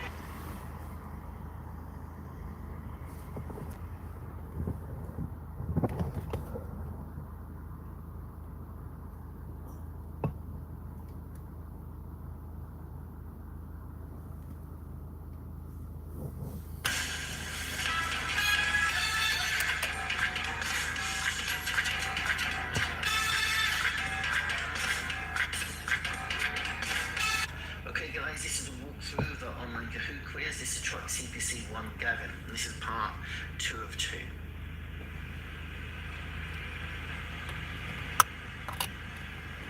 How many times can a truck driver reduce his daily resting hours? So your normal resting hours are 11, but you can reduce that to 9 hours. How many times? The answer is 3. You can increase your driver twice, reduce your rest 3 times. I just think it is 5. 2 up, 3 down. So you can reduce your rest, your daily rest 3 times in a week. What is the regular weekly rest period? The regular weekly rest period is 45 hours. Hopefully you just know that one. If you don't, make sure you do before the test. What is the reduced weekly rest period? Reduced. 45 is the normal. What's the most you can reduce it to? The answer is 24. If you're not sure, eliminate what you know it isn't. Certainly not 45, that's the normal one. So we can eliminate that. That leaves these 3. 11 hours is your normal daily rest. So if you eliminate those 2, that would leave these 2. If you don't know what it is, eliminate what you know it isn't. What is the speed limit for a truck on a motorway? Okay, it's not miles per hour. It's not 80 on the motorway, it's 90. So we can eliminate these 2. I know it's 80 on a national road, motorway is 90. It's not miles per hour, it's kph, kilometers per hour. So it should be k/ph. What is the speed limit for a truck on a national road? Like I said earlier, it's 80. So we can eliminate these 2. It's not miles per hour, it's kph, kilometers per hour. A solid white line means what? A solid white line means you may not break it. This is just normal driving. This is not specific to truck. This is to all drivers. Do not break the line, may break the line, no parking, overtaking left only. So it's do not break the line. When can you cross a broken white line? When it's safe to do so, never. When the vehicle is turning right, that's when it's safe to do so.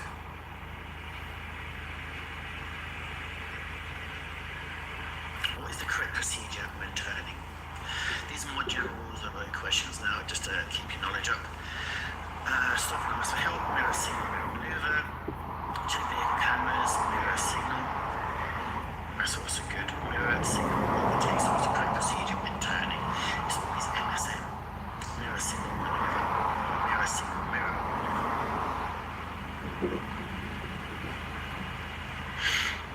Question 29. What is the force that keeps a vehicle moving? There are 4 forces you need to worry about with the CPCs. Gravity stops us floating into outer space. Centrifugal, which pushes us to the outside of the bend. Inertia, which is a resistance to movement. The bigger it is, the heavier it is, the more friction, the harder it is to move, the more inertia it has. And momentum. Momentum is what keeps us going. When you roll a ball, it hits the ground, it doesn't just stop, it keeps going. That's the momentum. So gravity, inertia, centrifugal, momentum. They're the only 4 forces you need to worry about. What is the force that pulls you sideways from your current path when taking a turn? When you're going around a sharp bend or at speed, your centrifugal force increases. The inertia, gravity, centrifugal momentum. Inertia, resistance to movement. Gravity stops us floating away. Centrifugal, so it pulls us to the outside the bend, and momentum is what keeps us going. So what force pulls you sideways? It's the centrifugal force. What is the force working on an object to make it continue on its present course? So what keeps you going? It's not inertia, that's resistance to movement. It's not centrifugal, that pulls you off your natural course. Pulls you sideways. So it's not gravity, that sort of stops you floating into outer space. So again, it's momentum.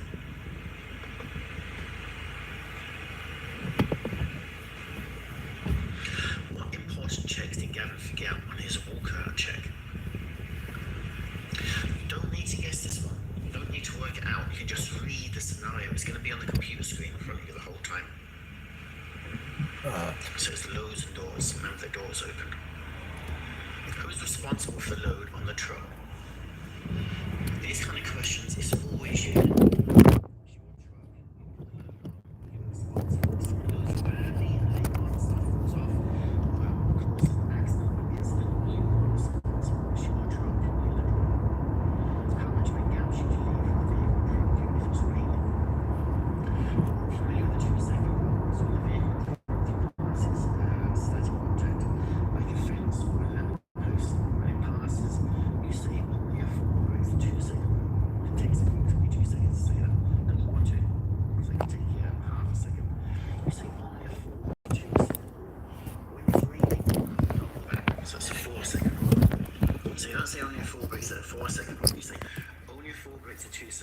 Only a fool breaks the 2 second rule.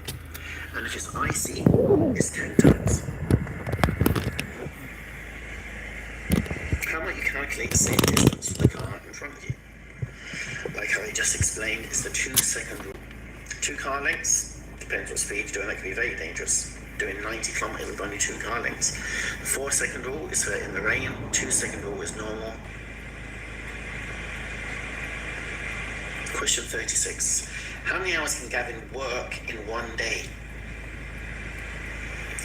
The key word in that question is how many hours can Gavin work?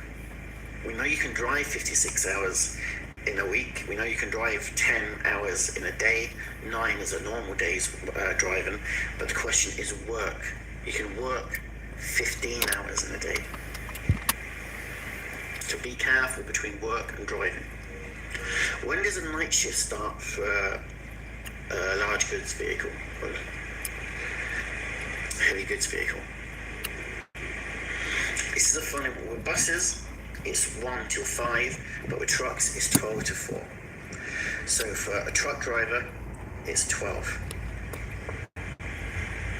a.m. in the morning till 4 a.m. So if you're working from, say, 2 in the afternoon to 12:05, as soon as it passes 12 o'clock, you're a night worker. And now you've worked 10 hours and 5 minutes. So that's against the law. It's a €2,000 fine. Okay, as soon as you pass 12 o'clock, if you started at 3:55, 5 minutes before 4 o'clock, you are a night worker. Doesn't matter if you worked an hour or 20 minutes. As soon as you encroach on that time, any time between 12 a.m. and 4 a.m. in the morning, you are a night worker. The most you can work is 10 hours. As a night worker. Day worker, 15 hours a day. As a night worker, you're only allowed to work 10 hours a day. Question 38. How many digital tachograph printer rolls does a driver need to have in the cab? You need to have enough in the cab to last your journey. If you stopped by the Garda and you had no rolls and only a little bit of paper left in your tachograph machine, you're breaking the rules. Again, there's a fine. So you need to have enough for the journey ahead. Most people carry at least 3 rolls in the cab. Okay guys, last question. What is the maximum distance you can park from the curb? As tight as possible to allow room for other road users, yes. 1.5 feet, 1 foot, or 400 millimeters. The answer is approximately 1.5 feet. which is 45 centimeters or 450 millimeters. The way I remember this is, apart from ADR, there's no regulation as to how far behind the vehicle you put your warning triangle in Irish rules of the road. In English, it's 45 meters behind the vehicle. And I was around 45 meters behind the vehicle, 45 centimeters apart from the curb. I don't know if that helps you. But it's 45 centimeters, which is 450 millimeters, which is approximately 1.5 feet. So that's the last question, guys. I hope you found that helpful. And I'll see you in the next video.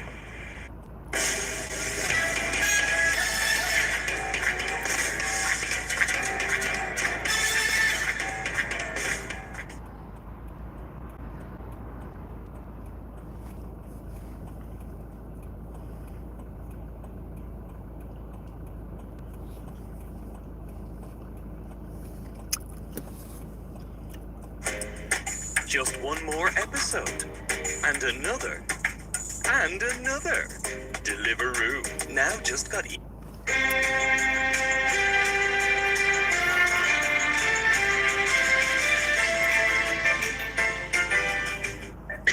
Okay, tachograph questions. This is test 3. Tachograph questions, test 3. Does your tachograph need to be on while driving off scope?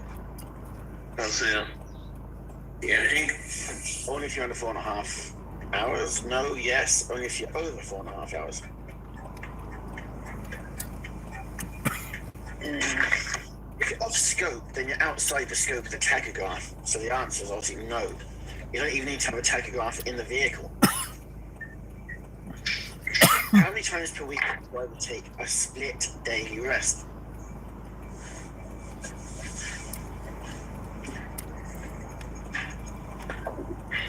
Two, none, no limits, or 1?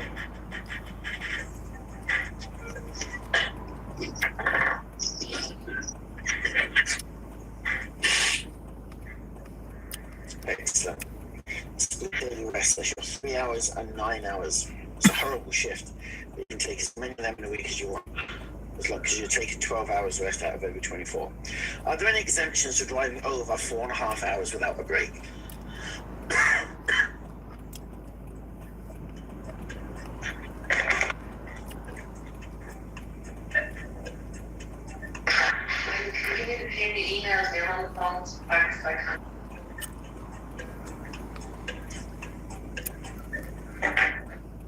Five of you said no, 4 of you said yes. So give me an example. Right, over. Yeah, when you're on a ferry. Yes. Driving 4.5 hours, still rest, but you're at the ferry and the ferry arrives, what do you do? Anyway, I got wrong. Even though I know. What do? You arrive at the ferry after driving 4.5 hours and you do a rest, but the ferry turns up, what do? Stick it on to ferry mode and drive on. Exactly. How long do you have to get on and off the ferry? An hour. Hour, don't you get There's an exemption to driving over 4.5 hours. Yeah. How often is an analog tachograph tested? No, calibrated. Get it right.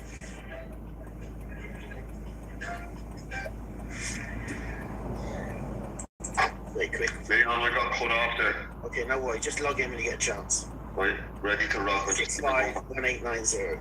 Can I take my weekly rest in my vehicle?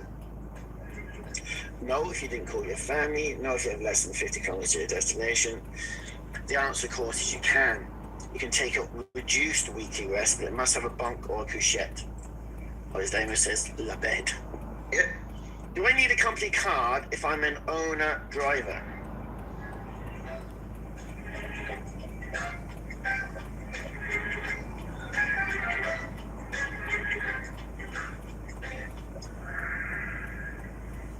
Yes, the company card allows you to access the data store, but yeah, if you're an owner operator, you should have a company card. What is the maximum length in hours of a night shift? Now, this is for passenger vehicles, but it doesn't matter because it's the same. If there's a workplace agreement in place, the night shift is 10 hours long, and the day shift is a maximum of 15 hours long.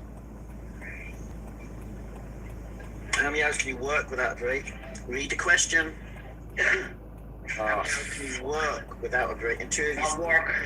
Fuck's sake. 2 Could you still fail for it? And I know one of them is, by that last reaction.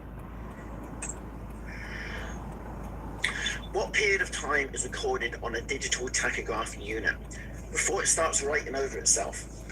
How long will a digital tachograph unit record?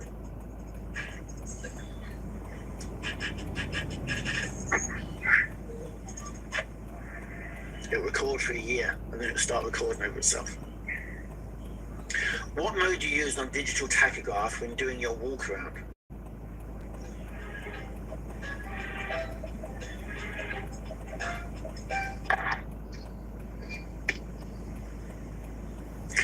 Box, someone thinks it's a box. What does the cross hammer stand for? The walk. Yes. The walk. Can I take a POA in the vehicle? What is a POA? Period of availability. Yes. Yes, provided you're not doing any work. Yes, once you're on your mobile phone. No, and if you're over 50. Yes, and if you have the seatbelt on. Okay, that's there's some silly answers there. Yes. As long as you're not doing any work. 'Cause if you was working, it would be the work would be a period of availability. Do I need to carry tachograph printer rolls in the vehicle? Yes, minimum 3 rolls. No, yes, minimum 2 rolls. Yes, only to start the working day. 3 rolls is a recommendation. I'm not seeing any statutory instruments or legislation that says it has to be 3 rolls. You do need to have enough rolls to get you to the end of your journey. I've never actually seen it written down anywhere as 3 rolls. Like I say, only as recommendations. What type of information does the company card not hold?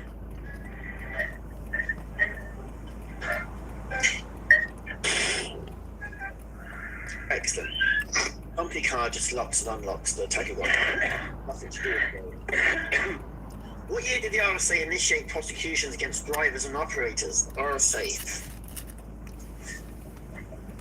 It started in 2009. 2006 is when tachograph devices became digital tachograph devices became compulsory in new vehicles. That's why that number is familiar to you.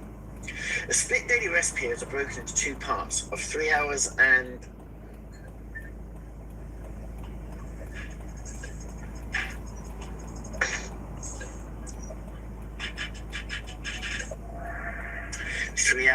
9 hours.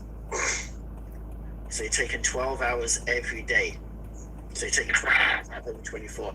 If it was 3 hours and 6 hours, that would only make 9 hours, wouldn't it? That'd be a reduced day. Right, do you understand that? Yes. Okay.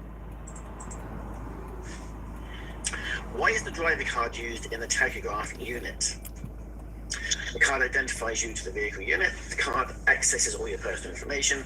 The card stores all your weekly shopping list. The card records all the audio in the vehicle.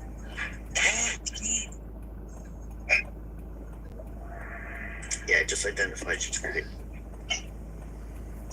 Who is responsible for downloading the tachograph card information? Data Shiakana, Transport Manager, RSA, EPA. Now it's always the driver, but the driver is not an option here. So who's the next one on the link? Yes, the Transport Manager. A driver may continue to drive without a driver card for the maximum period of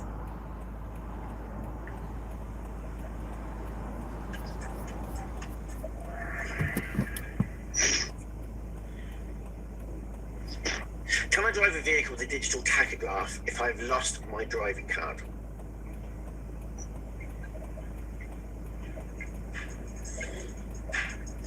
Yes, if you keep a manual entry. Yes, only for 7 days. No! Drive a vehicle if I've lost my driving card. Yes, you may. For how many days? 15. Yes, you just write it all down. You have to report it within the first week, and you can drive a maximum of 3 weeks. You've lost your digital tachograph card. How long do you have to replace it? Well, I just told you that one.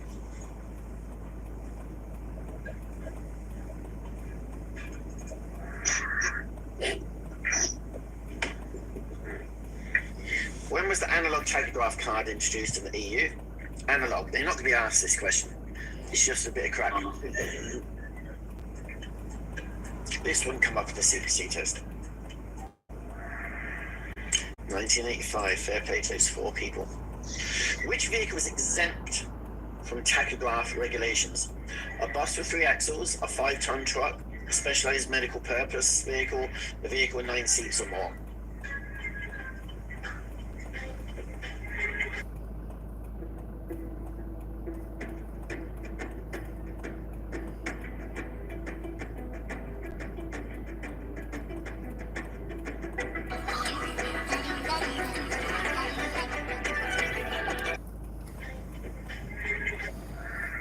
A bus is a bus, a truck is a truck, 9 seats or more.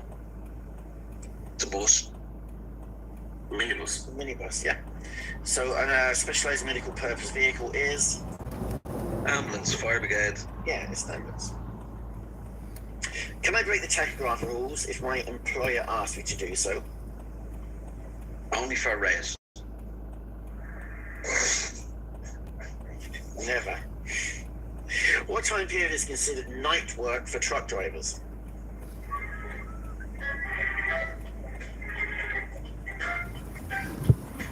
I fucking messed that up. Okay. Oh, boy. 12 to 4 a.m. I knew as soon as I hit it. But if you could know before you hit it, that'd probably be more useful. Yeah, it would have been a lot better. Here was the digital tachograph introduced. Well, when did it become compulsory in new vehicles, should we say?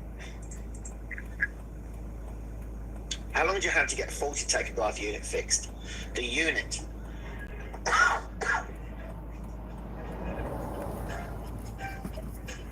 Oh, 7 days, isn't it? Yeah. No. Can you interrupt your rest period to drive? This, as mentioned earlier, it was just the question was formatted in a different way.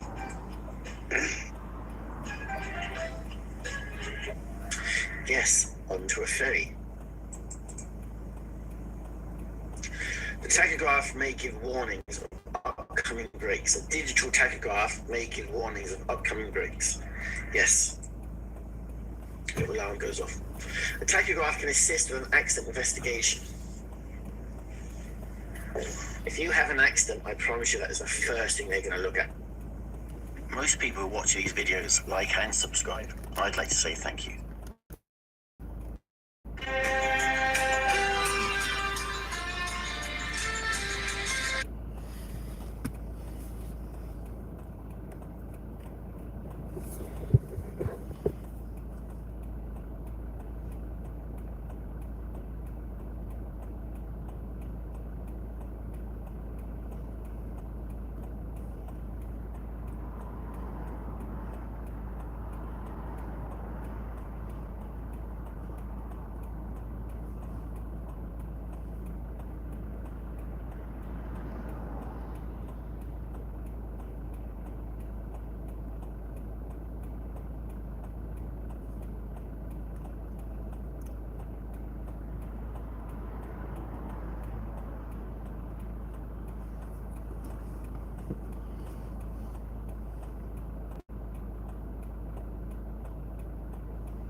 Hi, good morning. My name is Rick from WTTL. We're based in Devizes. Today I'm going to take you through the Mod 4 course. This is your initial sequence.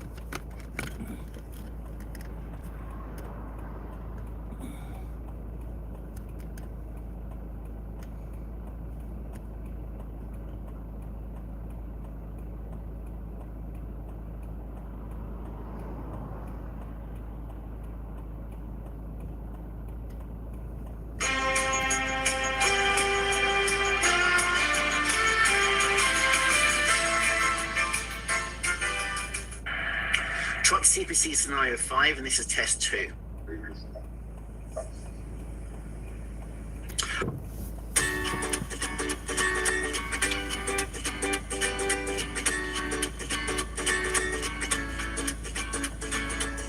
Okay guys, so we're going to do CPC truck scenario 5 now. This is Larry the low loader. So here we go. Larry operated his own haulage business in the island. So what does that mean? What does he need? To own a truck, what do you need? An operating license. Yes. And every operator needs a what? A transport manager. So either he has a CPC done himself, or he has to hire in a transport manager. He was a regular driver of low loader trucks. His job this morning was to collect a new excavator, that's a digger, I'm sure you know, from the Dublin docks and deliver it to a customer in Kerry. Dublin to Kerry? How long?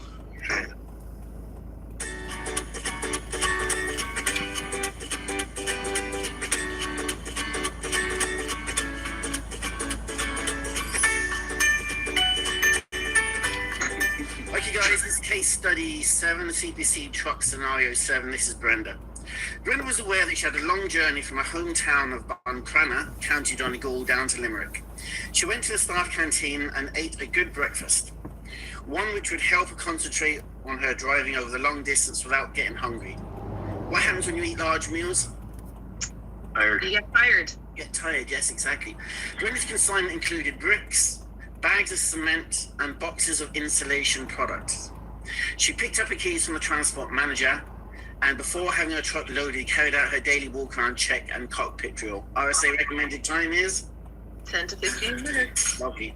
And here's the things that she checked on her walk-around and her cockpit drill. So if you asked a question, you can go back, because the scenario will be on the screen the whole time, so you can go back and say, oh yeah, she did check that, or she didn't check that. Okay, before helping the fork truck driver to load the truck, I'm not sure how she done that, she set her tachograph to the correct mode, which was? The other work, yes. She's not driving, it's not rest, it's not a peer availability, she's doing other work.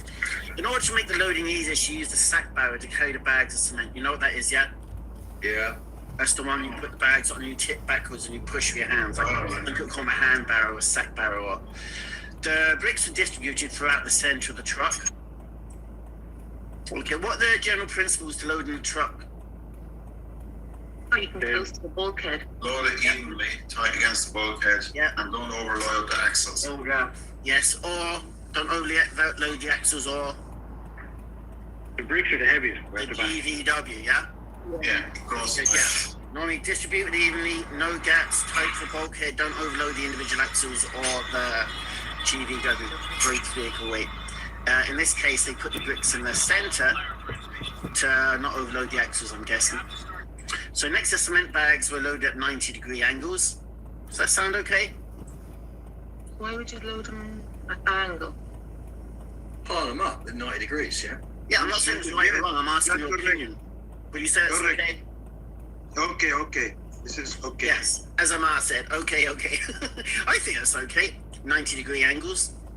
Finally, the insulation boxes were placed around the heavier items, so they've not crushed the insulation boxes with their heavier bags of cement and stuff. So that sounds kind of okay, doesn't it? Yeah. And then you need to secure that, of course. What do you secure that with? Straps. Ratchet straps. Yeah. Straps and possibly tarpaulins or netting to stop it going away. I don't know how light those insulation boxes are. You might want to give it a bit of protection from the rain, depending on what truck did she have. Did it say? No, it didn't say. If that was a you'd want to cover it to protect it from the elements, wouldn't you? As she had no straps to stop the load from moving, Brenda placed the tarpaulins on the load. Starting from the front, moving towards the back of the truck, she used ropes to secure the tarpaulins in place. Is that okay? No. Why not? Don't move around. What will? The load.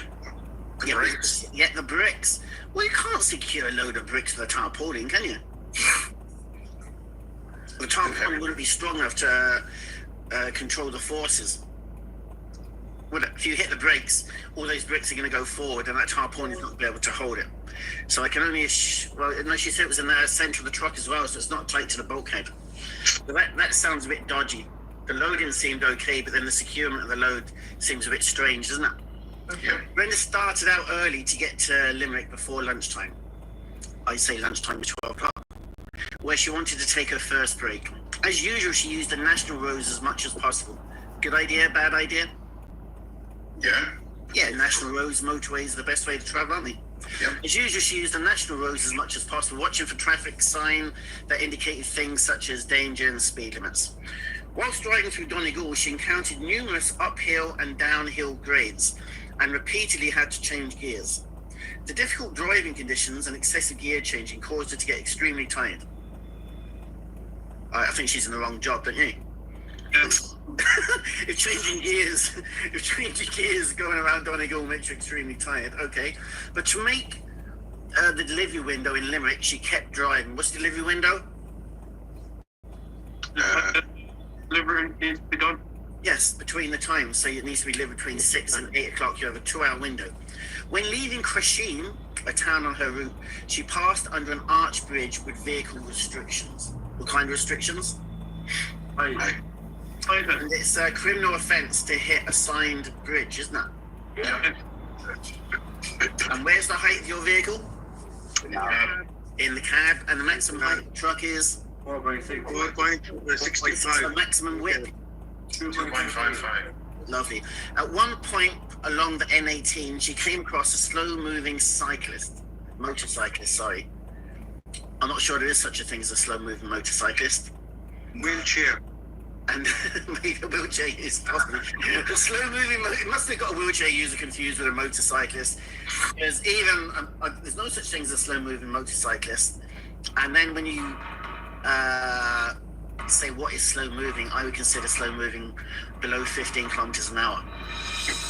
If you're moving at 40 or 50, yeah, you're not moving fast, but you wouldn't be considered a slow-moving. Okay, so we just assume this is a motorcyclist who's not driving at a fast speed. We'll forget the name slow moving. She tried to maintain an appropriate speed and distance, but the rider was going much too slowly. If Brenda continued at that speed, her delivery time would be delayed. As the right lane of the dual carriageway was closed for roadwork, she decided to move closer and flash her headlights at the rider. No one's got anything to say there? Never do that. Yes, never do that. It's not allowed. That's harassment. It's dangerous. If that person's moving slowly, then they're not a confident rider or there's something wrong. You can't go up and intimidate them with your larger vehicle. Hoping he would pull over into the hard shoulder and let her pass. A traffic corps guarder saw what happened and pulled Brenda over to ask her about the incident. The guarder was aware that some of the drivers who worked for the same company as Brenda had a reputation of tampering with their tachographs. That's not good. It's also true. If you find a company and the drivers mess with their tachograph, that kind of stigma stays with the company. So not only is it illegal, but it can cost the company financially, yeah? In fact, in a recent news report, he heard that one of these drivers was convicted of altering with intent to deceive. Remember that phrase, altering with intent to deceive, and received the maximum penalty. I'm not sure it was 500 or 5,000. Altering with intent to, I can't remember the punishment for that. Actually, it might be 2,000, but it's not good anyway. The guard decided to check Brenda's tachograph. He asked her to open the tachograph and remove the chart. So what kind of tachograph does she have? Analog, exactly. She has a round chart. He then proceeded to inspect the traces on it, the scratches on the card. They're referred to as traces, okay? It's a bit like a record player with a needle. It doesn't actually draw on the card, it actually scratches the card, and they're called traces. He then proceeded to inspect the traces on it before handing it back to her. The tachograph was all in order, and she had the previous 21 days charts with her. Is that correct? No. What should it be? 28. Yes. When did that change? 2006, what? No, 2017. It was 21 days, and then there was a new statutory instrument brought in, and it was changed back to 28 days in 2017. But these CPC still haven't caught up. So anyway, that answer is 28 days plus the current day she's working, isn't it? However, he did not ask to see them. As anticipated, Brenda arrived late to her destination, where she was asked to provide the transport contract documents to authorized person. So I assume that's her shipping documents. Transport contract documents. Never heard of like that before. The supervisor agreed to unload the truck, and as that gave Brenda an hour and a half, she decided to go off and enjoy her evening meal. She returned at 7 p.m. So what time did she get there? Did it say? No. Noon. Yeah, but she was late. Anyway, she returned at 7 p.m., at which time the staff and supervisor had left, forcing Brenda to finish unloading the last few bags of cement. They're gentlemen, aren't they? That's equal rights, I suppose. At 7:45, so it took her 45 minutes, when the unloading was complete, Brenda began the return journey, which was to take her 6.5 hours. Okay. After driving for only 3 kilometers, Brenda remembered that she had forgot to change the mode switch on the tachograph to the correct position. Ooh. She knew that it recorded the speed, distance, and time traveled. Whilst driving and correcting the mode switch setting, she decided to check the chart to make sure it was still recording. Brenda did this by opening the tachograph head, that's the door, whilst driving along the straight stretch of road. Okay, there's a few blunders there, isn't there? She forgot to change the mode, which, okay, that is not great. So she has to switch it back to the correct thing. But number one, she's messing with the tachograph as she's driving, so that's a distraction. And she actually took the chart out while the vehicle was moving.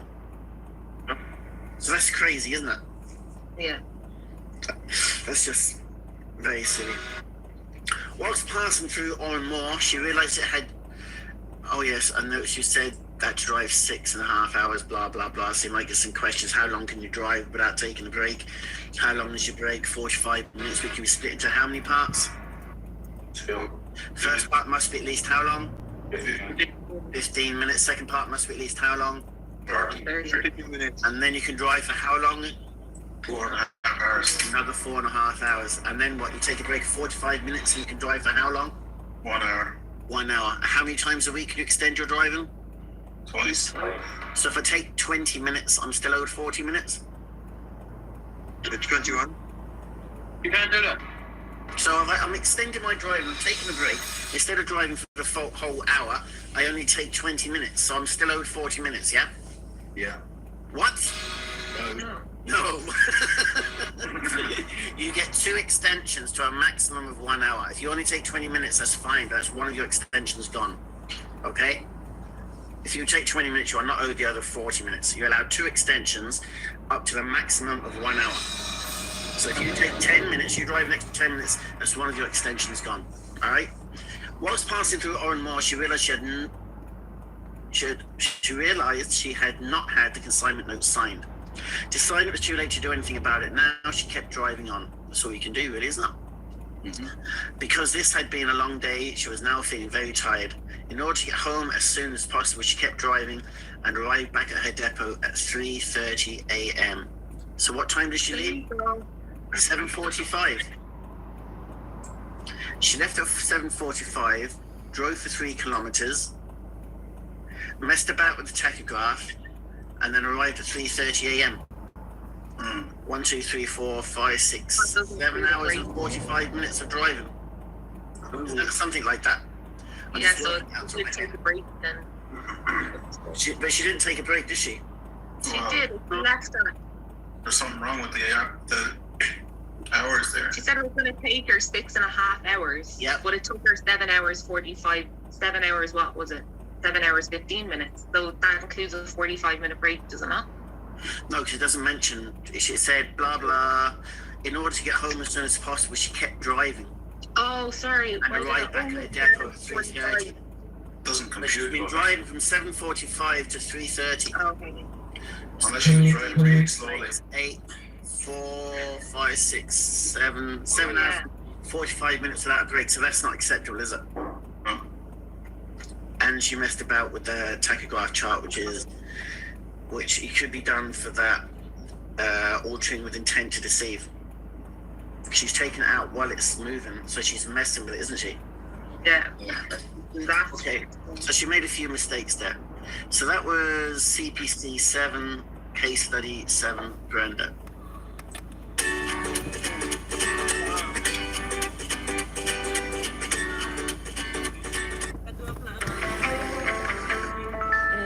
Unforgettable. Share happy moments with family. Send money to loved ones with Remitly with great rates and low fees. We're missionaries for the Church of Jesus Christ of Latter-day Saints. We invite you to come to church with us this Sunday.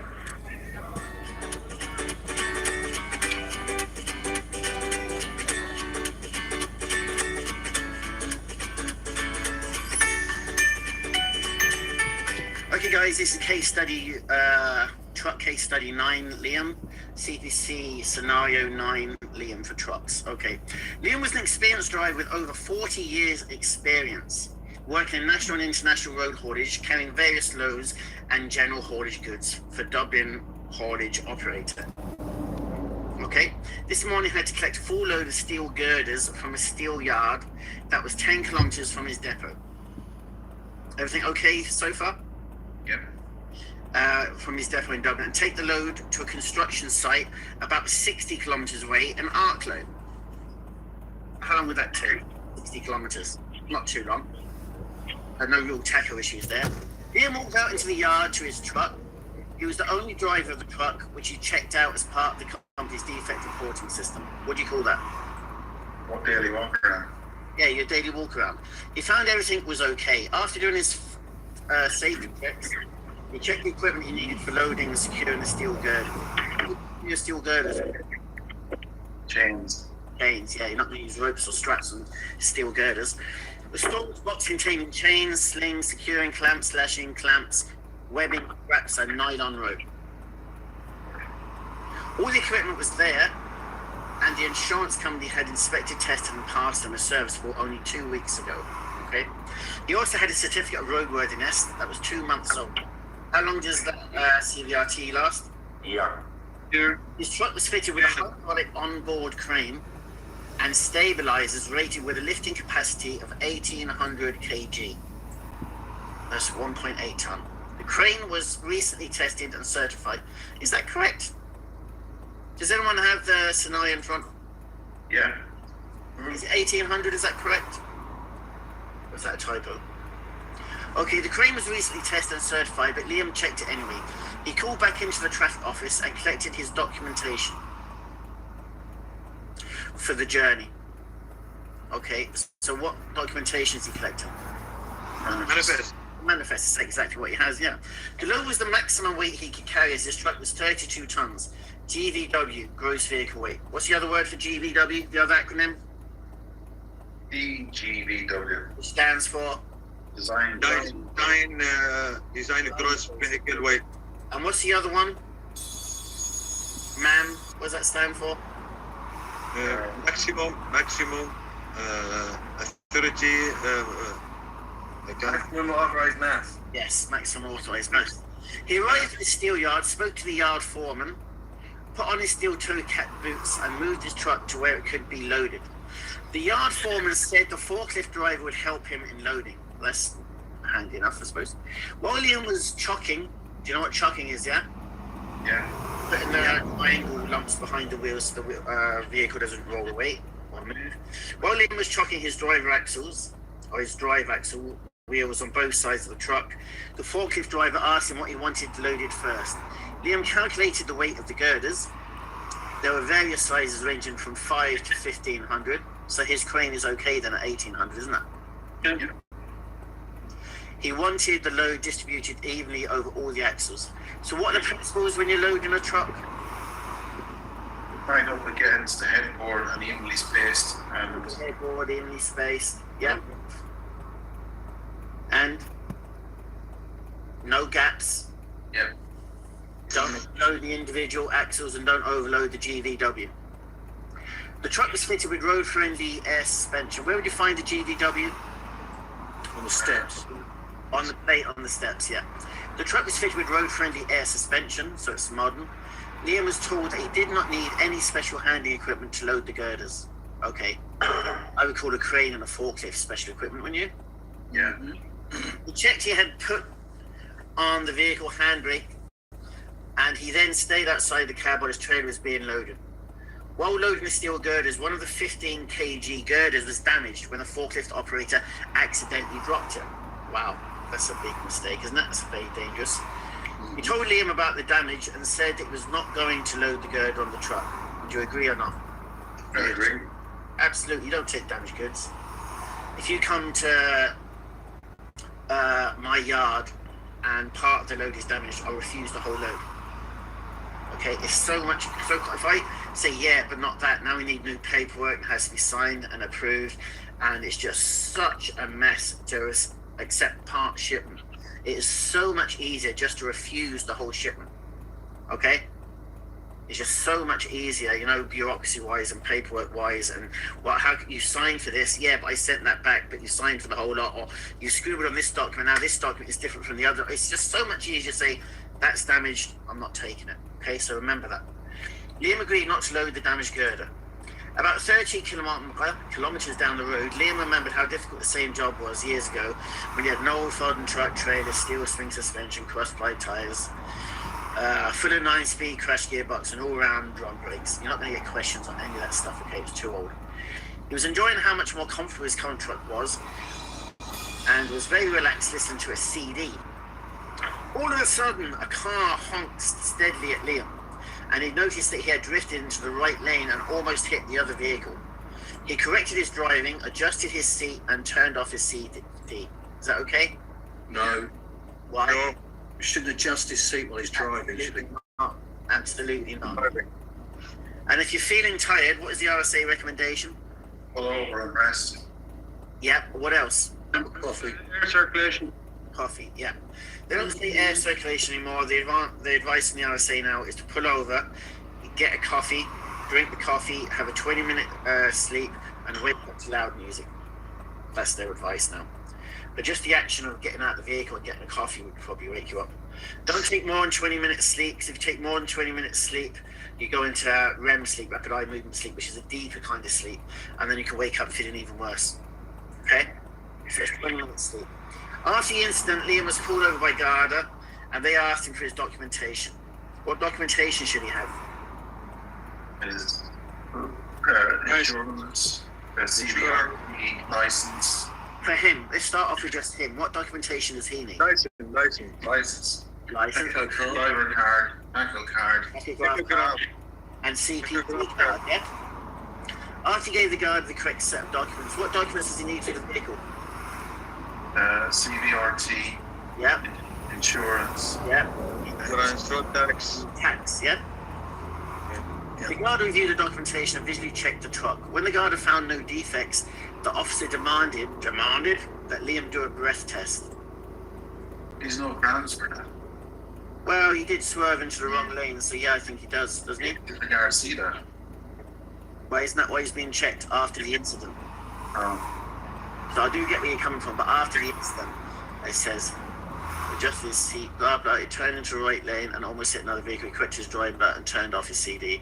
After the incident, Liam was pulled by the guard. Yeah, so they saw that. They gave him a breath test. When were breath tests introduced? About 1972, I think it was, wasn't it? The officer found that there were no offences. He sent Liam on his way without further action. So before Liam got off the tight one there. After arriving to the building site, Liam made sure the ground underneath was stable and strong enough to hold the weight before unloading his truck. Okay? I think it's a good idea, don't you?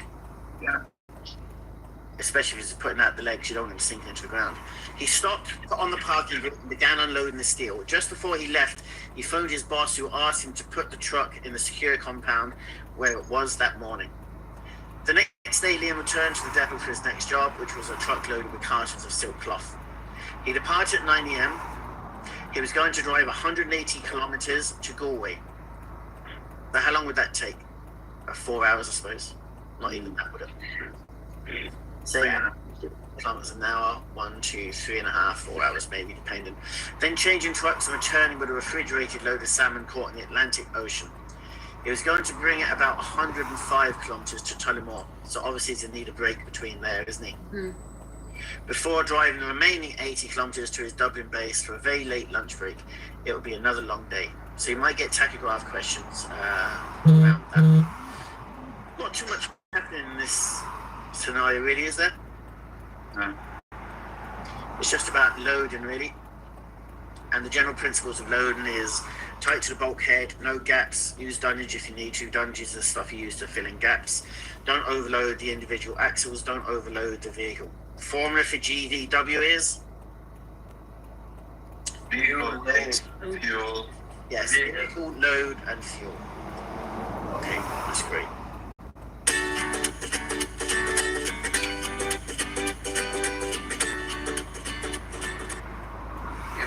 Steven, is that your new book?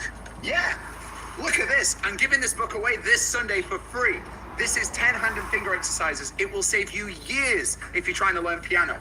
Did you know the biggest reason people fail in learning piano is because these guys are clumsy and fumbly and not yet trained. And this book will handle that completely. Nothing like this has ever existed. Let me just show you some of this. Finger bomb exercise. How many times did you try to play piano, you hit the wrong note? This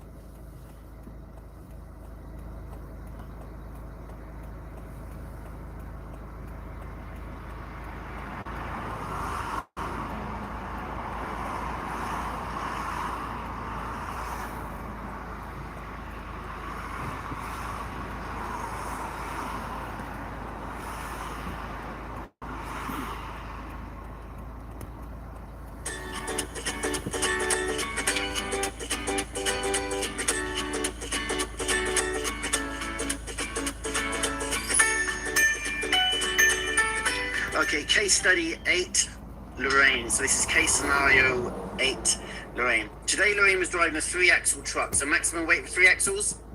26 ton. Maximum height? 4.65 meters. Maximum width? 2.55 meters. And maximum overhang? 300 millimeters, which is 150 mil on each side. This one was fitted with a freezer full of containers of potato scone dough, and it was going from Dublin to Barcelona. She looked forward to this journey because she had just finished 2 weeks holiday at home. We're all at home at the moment. Lorraine knew this was an international journey. So is she an owner operator? Didn't say. They need an international operator's license for that. Lorraine knew this was an international journey. So she brought her previous tachograph charts for the days she had worked. But you'd need them anyway, international or not, would you? Yeah. And how many do you need? 28 day plus 1 year on. Yes. She was also given a letter of attestation. A letter of attestation is? Your employer to prove that you're eligible to work. Exactly. It's a letter stating that you are allowed to work within the European Union, and you get that from your employer in case you're stopped in another country where you're not allowed to work, but it proves that your base is Ireland. So you are allowed to work by your employer. She had all the vehicle documentation. What would that be? Insurance, CVRT, CBT, licenses. Get a national vehicle, not her. It says vehicle documentation. So that's your insurance, your tax, your CVRT, your true copy and operator's license, including the correct operator's license that she had got 4 years ago. Okay, operator's licenses last how long? 5 years. And the European Insurance Accident Report Form. I have no idea what that is. The European Insurance Accident Report Form. This has some reference to the bail bond. Okay? The bail bond is for what? Spain. Yeah, well, Spain in particular, but any country. And what does it do? It allows you to actually leave the country and come back for your court. Yes, exactly. So you get released, the guard will release you. While she was on holiday, her truck was serviced, so she did not check a vehicle before using it. Is that okay? No, it's not okay. Since the mechanic, she did check the freezer though, because she had been caught before with a faulty freezer and all the frozen goods had to be thrown away. Okay, you want to check the freezer, especially if you're going on the ferry. You want to make sure it's connected up correctly. Because if you got a truckload of bad food, number one, that's an expense. Number two, down the customers, so you might suffer if they don't use you again, and you're gonna have to pay them back any expenses, and also you're gonna have to get rid of all that rotten food. So it's just a mess and it's an expense. Lorraine's customers Scorcher Scones, a well-known distributor of frozen potato scone dough to local markets. The journey was taken at Icy's, a small bakery in Barcelona. The loading bay staff took special precautions while loading Lorraine's truck. Alright. The potato dough was in containers, stacked on wooden pallets, and wrapped in sheeting. Is that okay? Yeah. They straight wrapped on the pallets. Sounds okay. Then they strapped the containers to the pallets and secured the pallets to the truck.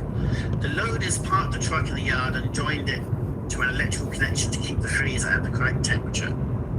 Is that okay, yeah? Yeah, okay. It's okay. After collecting the truck from the yard, Lorraine drove to Dublin Port, boarded the ferry and used a driver bunk and a meal voucher. What happened to me get to the ferry and you do a break? Half an hour on, half an hour off. You have an hour to get on and off the ferry, so you can interrupt your break to drive onto the ferry. Switch your tachograph to ferry mode. The ferry arrived in Holyhead.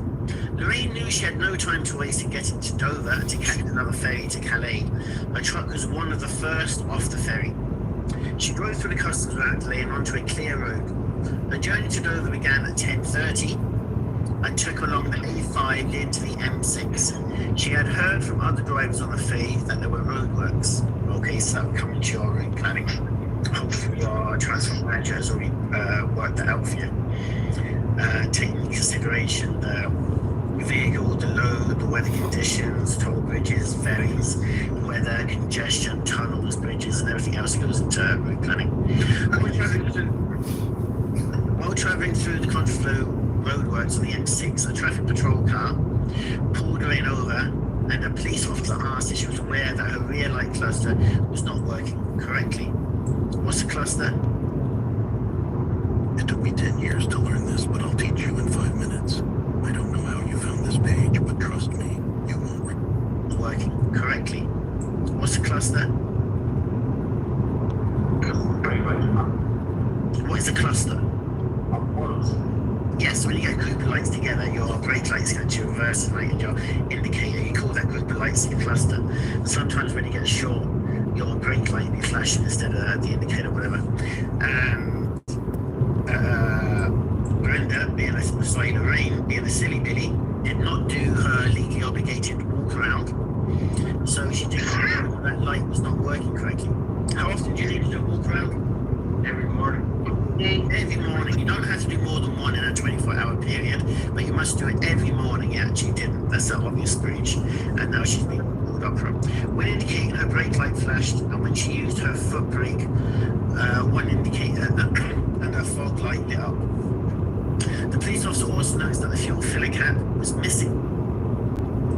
Okay, that's ridiculous. And the vehicle plate was not attached to the vehicle.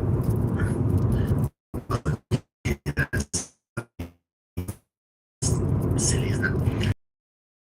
Obviously in the passenger door pocket, so the police officer gave a vehicle probation notice to Lorraine. Probation means you can't. Probation means you need to get something fixed. Normally that would mean you can't drive the vehicle, but fortunately, the officer allowed her to drive away in the truck. It's a probation rather than a prohibition. I don't know if that's a typo.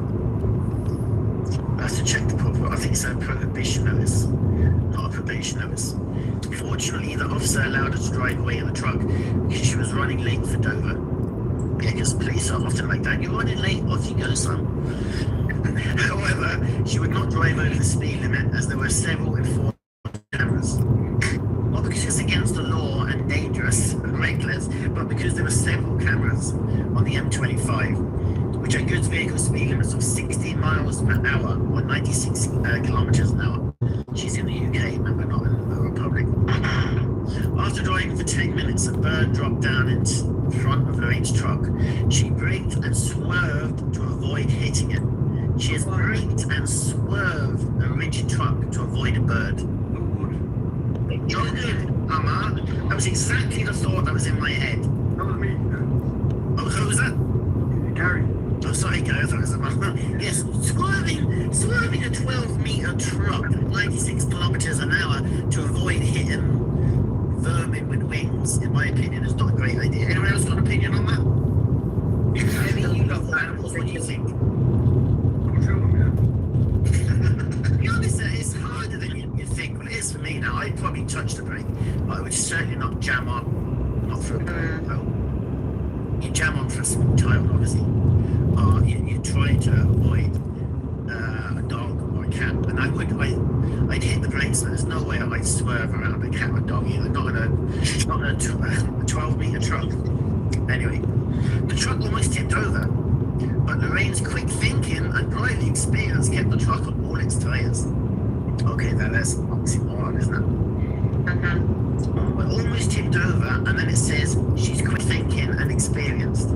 She almost tipped the truck to avoid a bird. Once back on the roadway, she noticed that the truck was slightly slanted to the right when she pulled over. So what does that mean? Load shifting.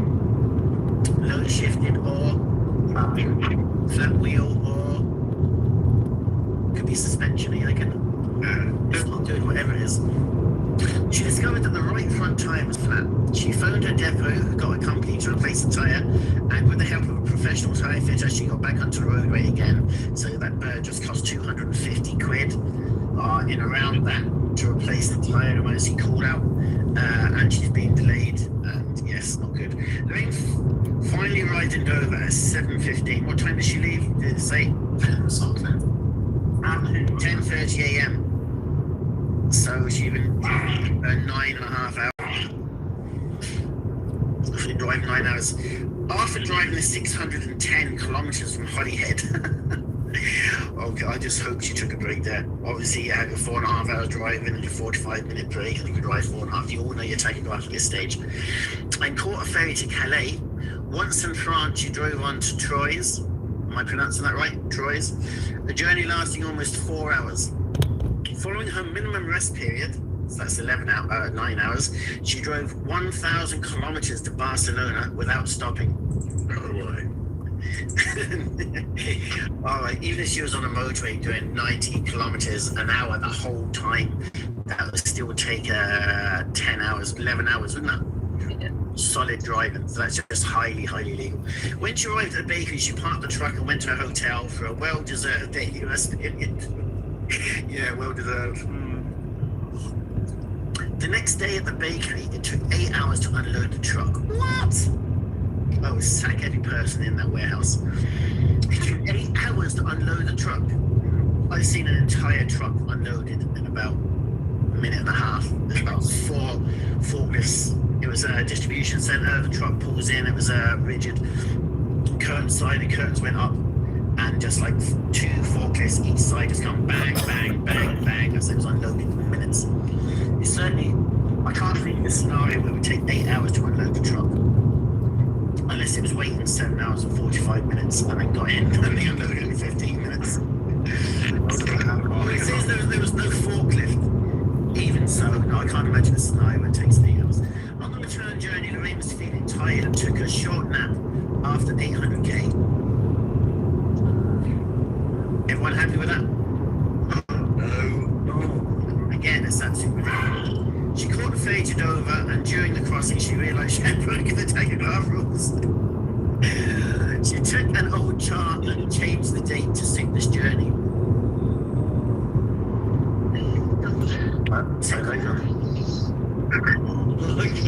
What is it when you change your tachograph chart? What do you get prosecuted for?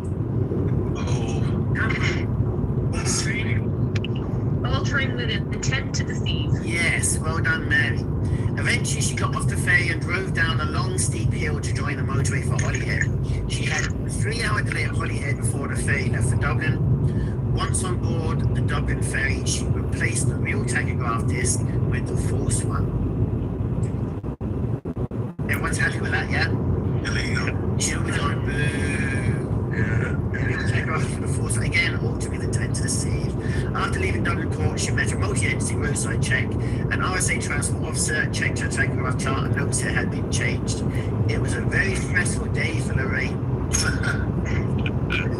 Yes, I would agree. That would be a very stressful situation. One will by herself. Okay, so it's case study 8, truck scenario, case scenario 8, Lorraine.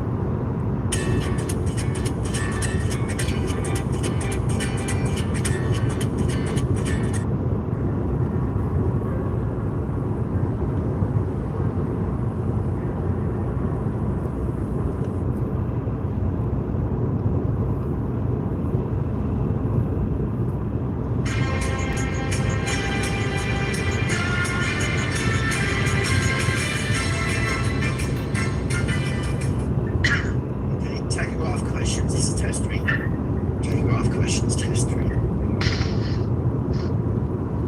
Does your tachograph need to be on or driving off scope? What's that? Yeah. Only if you're under 4.5 hours. No, yes. Only if you're over 4.5 hours.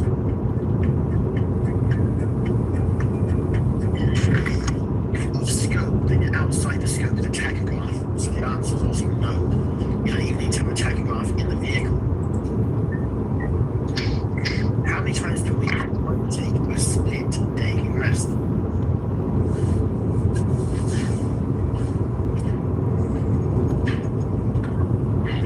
2, none, no limits, or 1?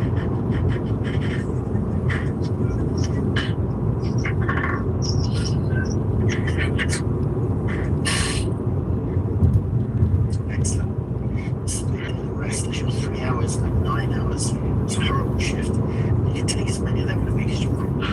As long as you're taking 12 hours rest out of every 24. Are there any exemptions to driving over 4.5 hours without a break?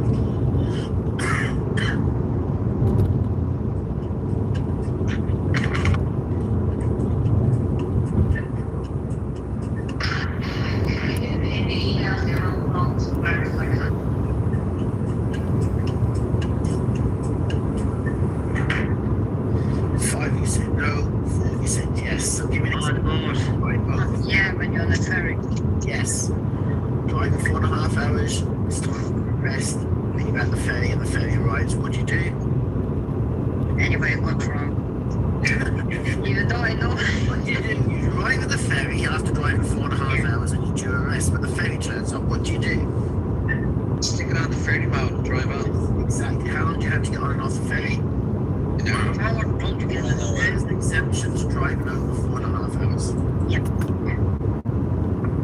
How often is an analog tachograph tested? Get it right.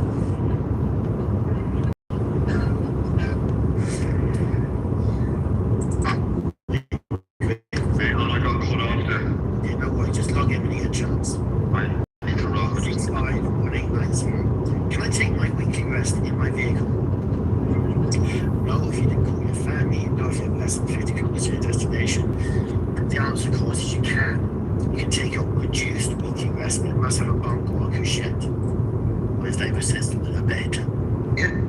Do I need a company card if I'm an owner driver?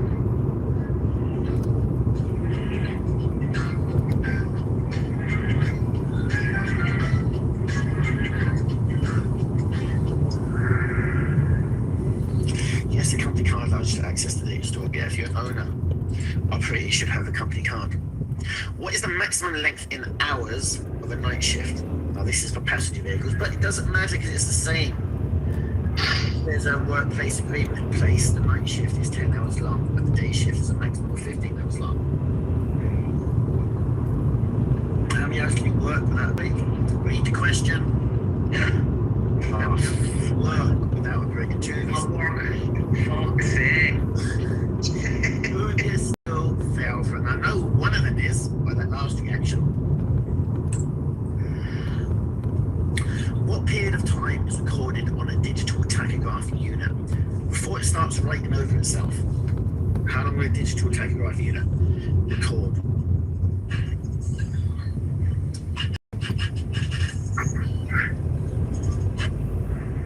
It'll record for a year and then it'll start recording over itself. What mode do you use on digital tachograph when doing your walk around?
RSA initiate prosecutions against drivers and operators. RSA. Started in 2009. 2006 is when tachograph device became digital tachograph device became compulsory in new vehicles. That's why that number was familiar to you. The split daily rest period is broken into two parts of 3 hours and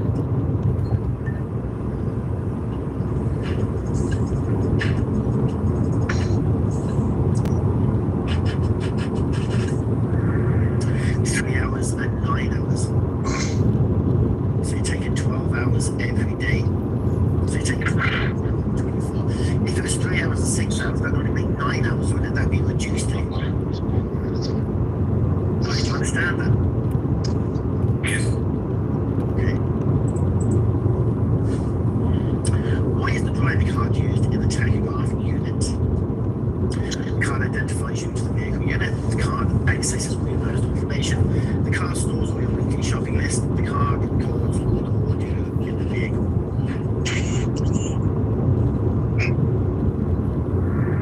Yeah, it just identifies you today.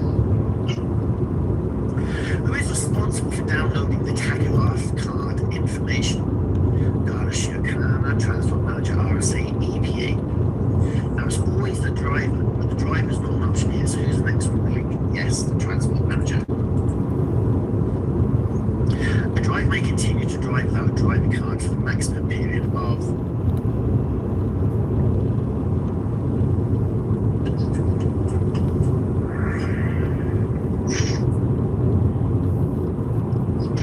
Can I drive a vehicle with a digital tachograph if I've lost my driving card?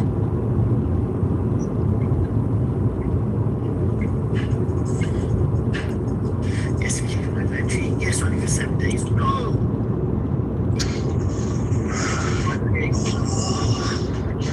If I've lost my driving card, yes, you may. For how many days? 3 days. Yes, you just write it all down. You have to report it within the first week, and you can drive a maximum of 3 weeks. You've lost your digital tachograph card. How long do you have to replace it? Well, just to go.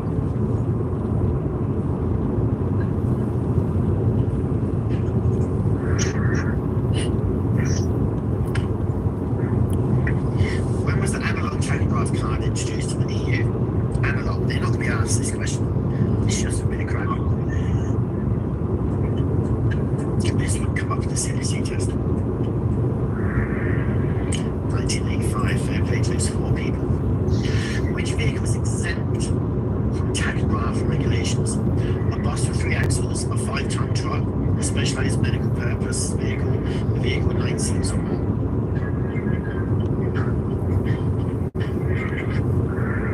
A bus is a bus, a truck is a truck, 9 seats or more.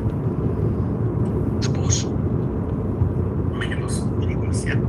So, a specialized medical purpose vehicle is ambulance, fire brigade. Yeah, it's the ambulance. Can I break the tachograph rules if my employer asks me to do so? Only for a raise. Never. What time period is considered night work for truck drivers?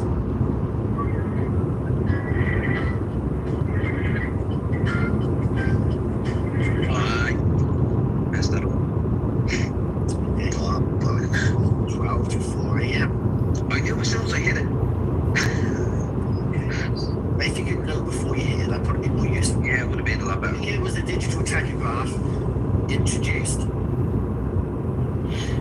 Well, when did it become compulsory in new vehicles, should we say? How long do you have to get the faulty tachograph unit fixed? The unit.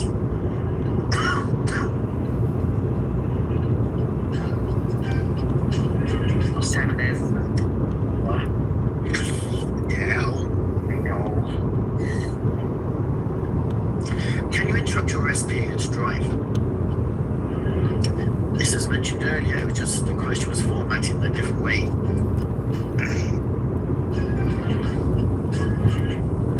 Yes, up to a ferry. The tachograph making warnings of upcoming breaks. Digital tachograph making warnings of upcoming breaks.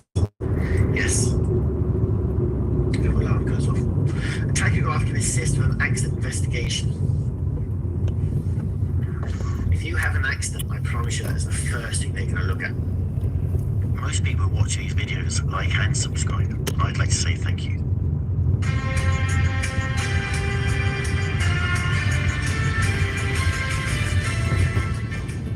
Most people who watch these videos like and subscribe. I'd like to say thank you. Hi there. Would you like to receive a gift? I'm a missionary for the Church of Jesus Christ of Latter-day Saints.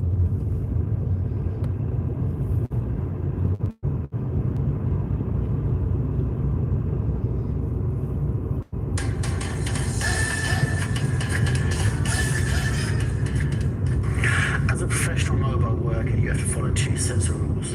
European Working Time Directive, which deals with everything. European Driving Hours and Tachograph, which just deals with...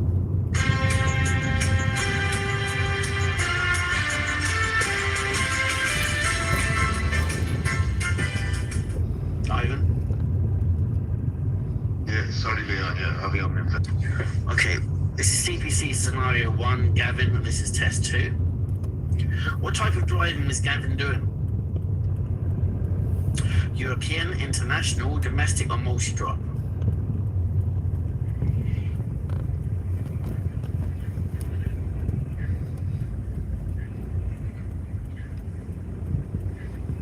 Waiting on a couple of people.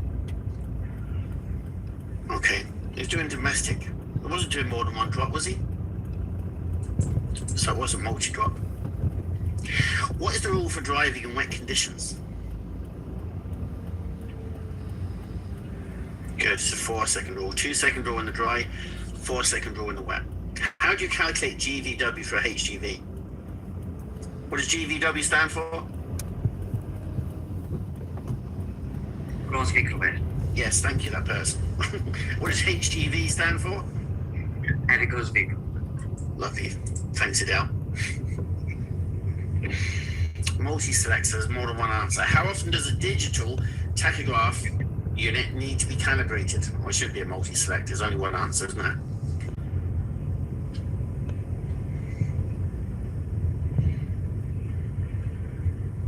Tested, calibrated.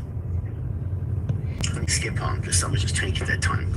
It's digital. It gets tested every year and calibrated every 2 years. When is it okay to tailgate? It's never okay to tailgate. What is the recommended walk around duration? 2 minutes, 10 to 15, 30, or whatever you want? What does the RSA recommend? 10 to 15 minutes. What is the maximum drive time without a break? 4.5 hours is correct. What setting would you set your tachograph to while doing a vehicle check? Lovely, that'll work. Under EU regulations, what is the minimum daily rest? Remember, it can be reduced. Reduced to what? Good, from 11 down to 9 hours. What is the rule for driving in icy conditions? Come here.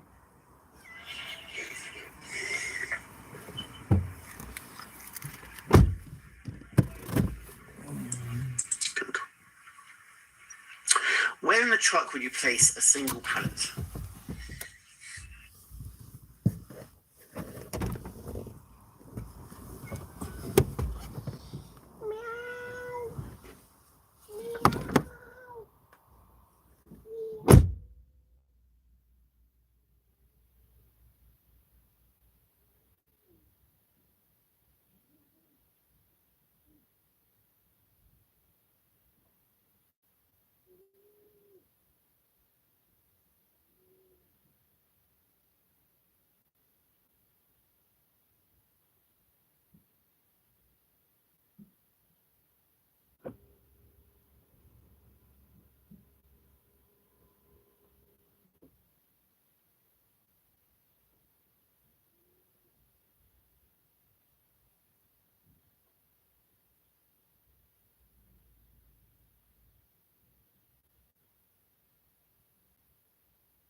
friend, my friend, meow, meow, meow, meow, meow, meow.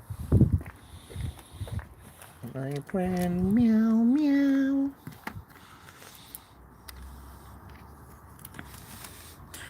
You want to have a milk?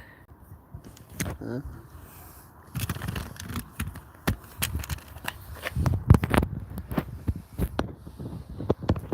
He wants the milk.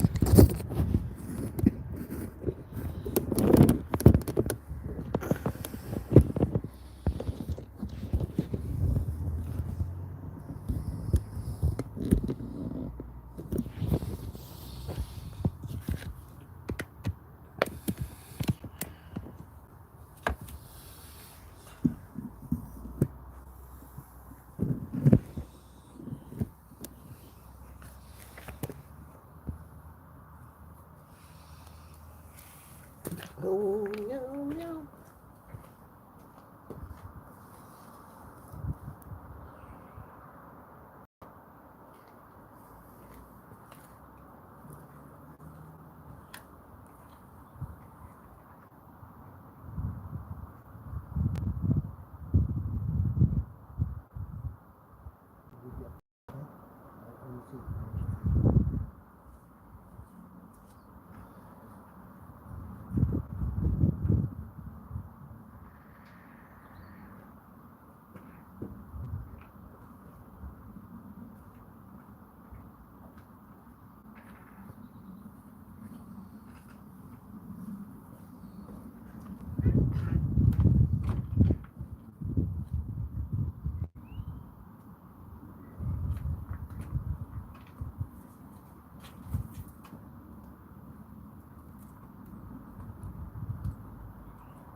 Make